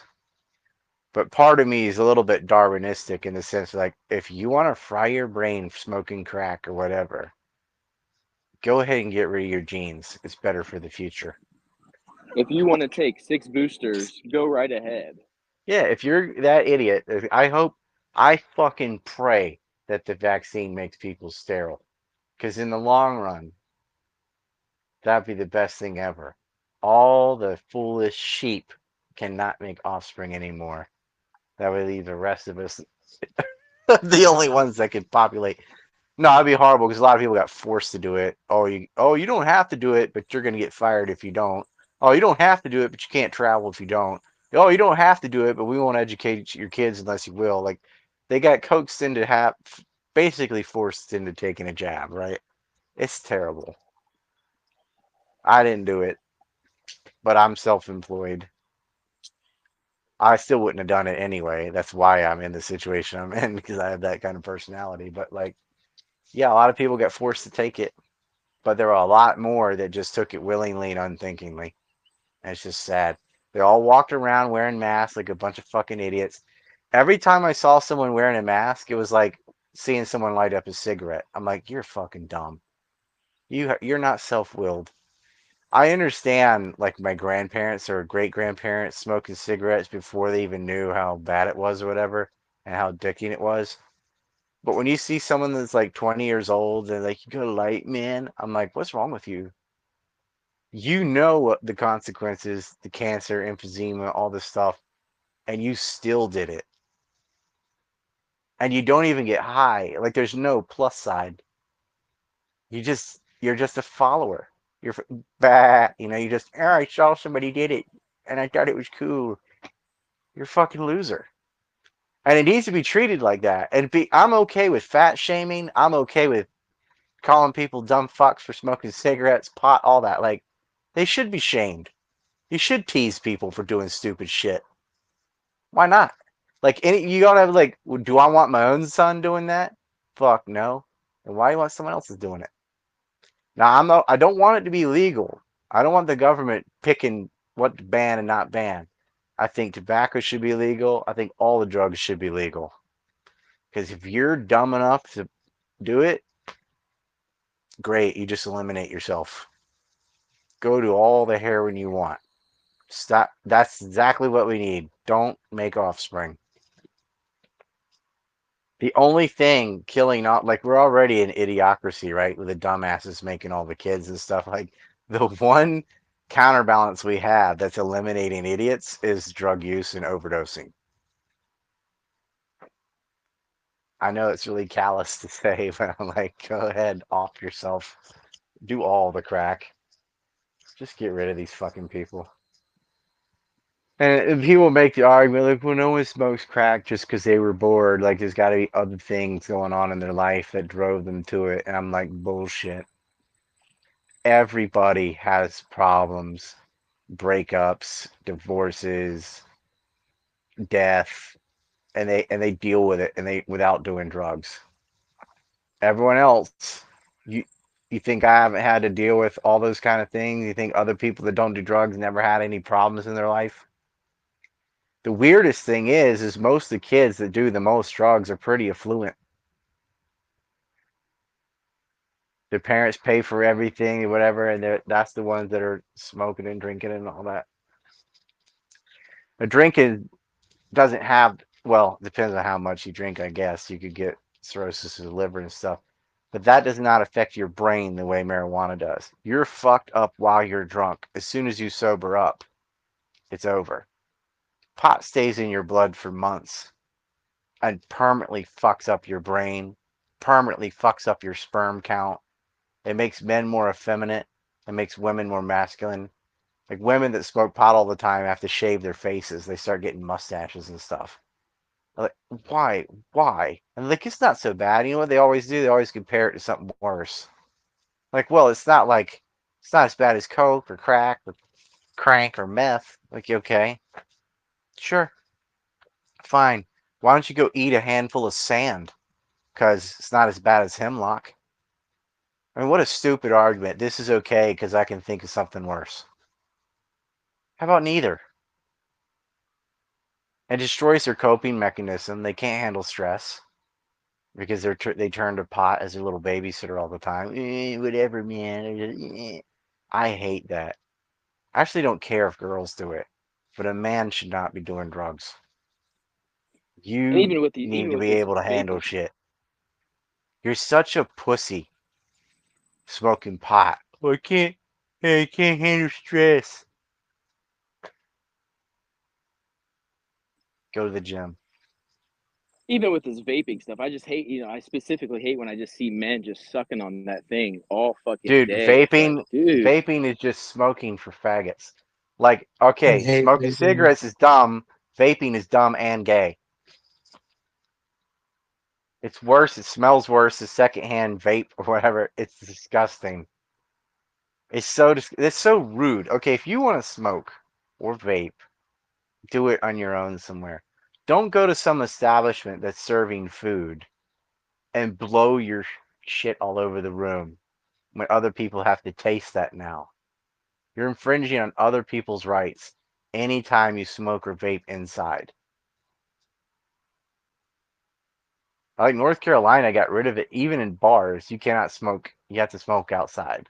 Like, yeah, because it's smoke that doesn't belong inside. If there's one person in there that doesn't want to deal with the smoke, you're infringing on their rights. This isn't like eating something. You can eat whatever you want because I don't have to eat it. But when you smoke, the whole room has to deal with it. It's fucking rude. Go outside and poison your lungs on your own. Because other people didn't choose that, and you're forcing them to have to smell your fucking debris of some plant you decided to put. Like, it's natural, man. I'm like, no, it's not. Smoking isn't natural. Eating and drinking is. Smoking stuff, you're supposed to breathe air, not paper and tobacco. Lighting shit on fire and inhaling it is not a natural thing. It's disgusting. It's one of the Yeah, I dumbest guess I just drugs because there's no upside. At the very, very beginning, you get a buzz, and that doesn't even work after a while, and you're still sitting there smoking. You have some oral fixation. Another reason they do it is these people are so socially inept that they use this as an icebreaker. They go up to somebody and ask them if they have a light. It's like, bitch, but if you know you smoke, so why don't you always have a lighter? Because they probably do have one. It's just an excuse to go up and ask somebody something and get a conversation going. I just had a final question. On Ralph's Ethan Ralph's show, someone super chatted in, and Mark Collette was the guest, and they asked about you. Have you had any interaction with? Do you know Mark Collette, or have you had any interaction with him? He said that he would like to. He likes all of your work, and same with Harrison Smith. I don't know if you know who Harrison Smith is, but I follow they Mark both had. on Gab, and I like what I've seen. I've never spoken to him or anything though. I Yeah, did not both even of know them. he was aware of me or my work until just now. Yeah, no, he said he had, I don't know, I think he might have DM'd you, and then you're a couple years ago, and he said something about your Discord. I think has been it was banned maybe shortly after, and you never saw the message, or I don't know if you maybe Oh, if you ever I DM'd probably him. I would not have seen it on Discord anyway. I just I didn't even know what DMing was, and I had like tens of thousands of messages. 'Cause I think Bro, come on. my Discord had, well, we only had like 15,000 people, but that's not bad considering I didn't even know how to use it. And it got banned, and then we got up to like 1,600, and it got banned again, and they banned my names. And I just said, all right, fuck Discord. Like, we can't even speak freely. What's the point, right? But Right. yeah, he may have DM'd me on there. I wouldn't have noticed, and if it got banned right after that, I definitely wouldn't have noticed. But isn't he like my age? Yeah, Like, couldn't he just use email like regular people? Just email me. I yeah, don't and know. that was that was what Ethan said. Ethan said he was going to give him your email, and see, but yeah, he definitely Well, expressed I can interest ask in Ralph. I'll maybe say, doing hey, Mark. I'll do that. I'll say, Mark mentioned on your show he wanted to get hold of me. Go ahead and give him my email or give me his. I hope I'll get up with Ralph. I didn't know that.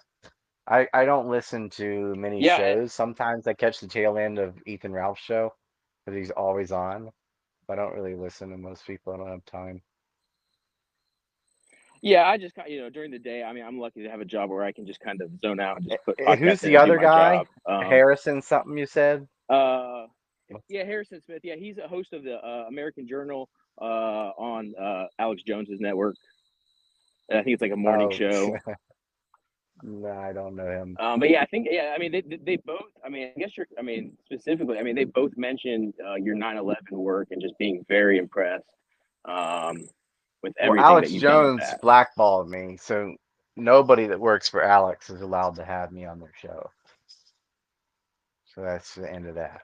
But Mark Collette is a guy that's always like on the same shows that I'm on. He's been on Red Ice. He's been on Dr. Duke. He's been on RBN. He's been on the like, and they'll mention that to me. Oh, you know Mark Collette? I'm like, a little bit.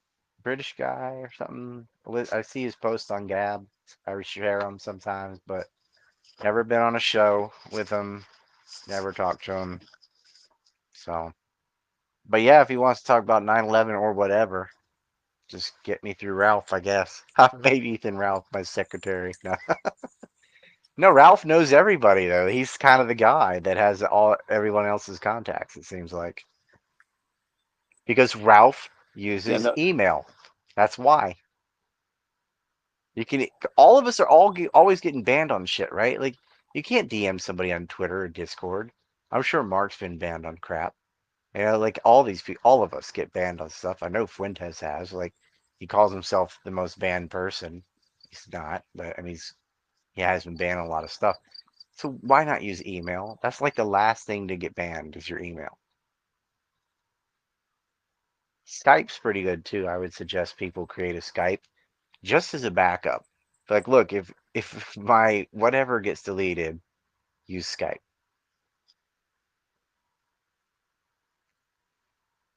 There's no spam on Skype either, so I don't know. It's a good one. and then Telegram I gets just had a final thought overwhelming, you know, earlier. because anybody can look you up. So go ahead. I just I just had a final thought. You were talking earlier about the WEF and how that's kind of just like a sideshow. I guess I would push back or disagree in a sense that one of the first things Trump did when he was in office was pull us out of the Paris Climate Accords. And Mhm. while like that's just one of these international organizations, is that not kind of like a major shot across the Oh yeah. bow to all of those I mean, I said that earlier international today. organizations? I talked about that earlier in this same walk and talk about the Paris Accords. It's not insignificant. What I was trying to stress is it's overly focused on like fuck the WEF, fuck Bilderberg too, fuck all these think tanks, ran all these things, but they are not.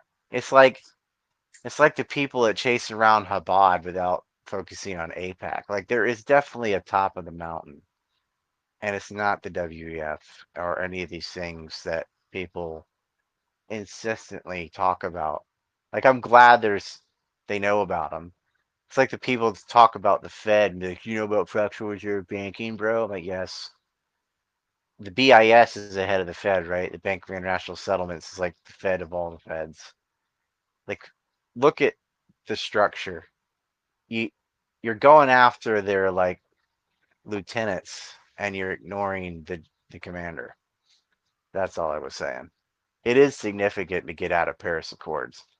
They he doesn't get enough credit for that. Like that bought us time, right? Because a lot of these ESGs did a good show with Clint on that, by the way, a few weeks ago.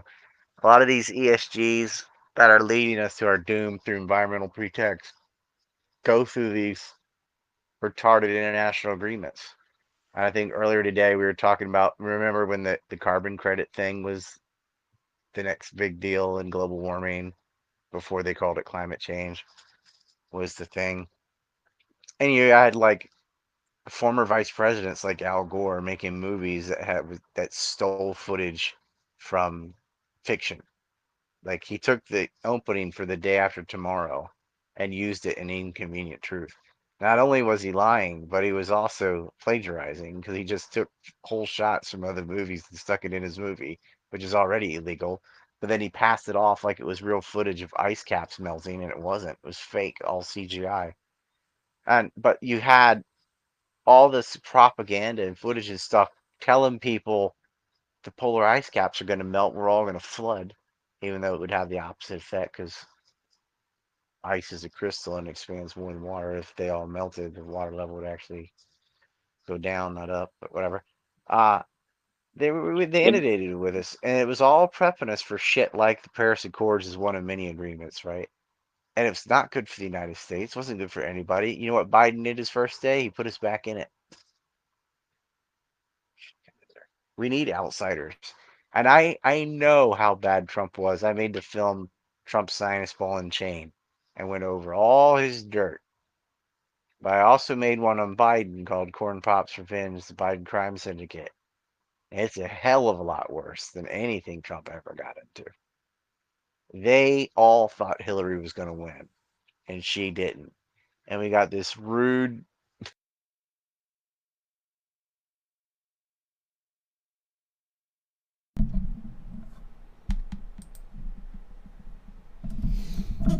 I'm just in and out. It goes on and on.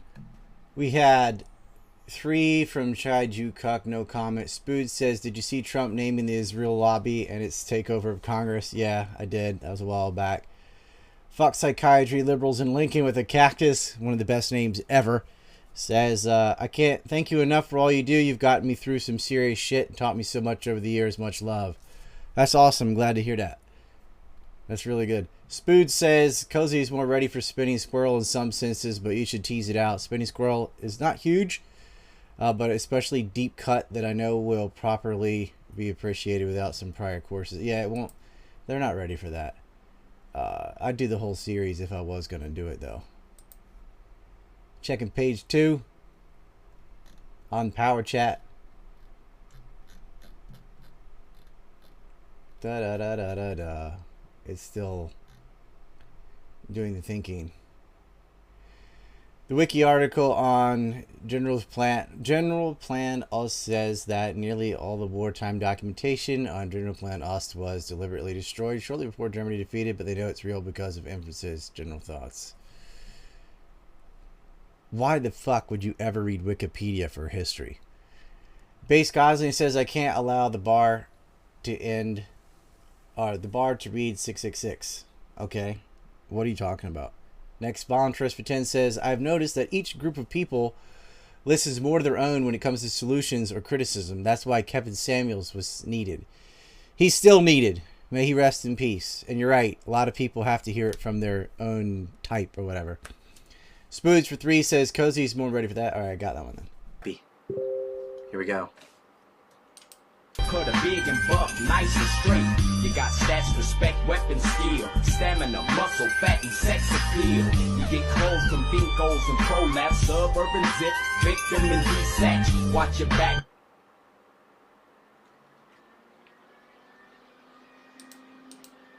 Why did it end? I'm gonna refresh this shit. It's funny. This is on BK. Cut a big and buff, It's on BK. You got stats, respect, weapon, skill, stamina, muscle, fat, and sex appeal. You get clothes from Binkos and Prolapse, suburban zip, victim and desatch. Watch your back when in rival hoods. They'll test just to guess if your survival's good. Ducking shells at the clucking bell. Jump out, busting, gun until they tuck their tail. It seemed like I'm on impossible missions. With the predicament, hostile positions. 10 Penny and Pulaski harass me, pop. Winter's coming, motherfuckers. Get ready, Europe. Well, there's another hour to that stream that I cut. Winter's coming, motherfuckers. Get ready, Europe. Well, there's another hour to that stream that I cut. Winter's coming, motherfuckers. Get ready, Jesus Europe. Fucking Christ. There's another hour to that stream I cut, but it's going to be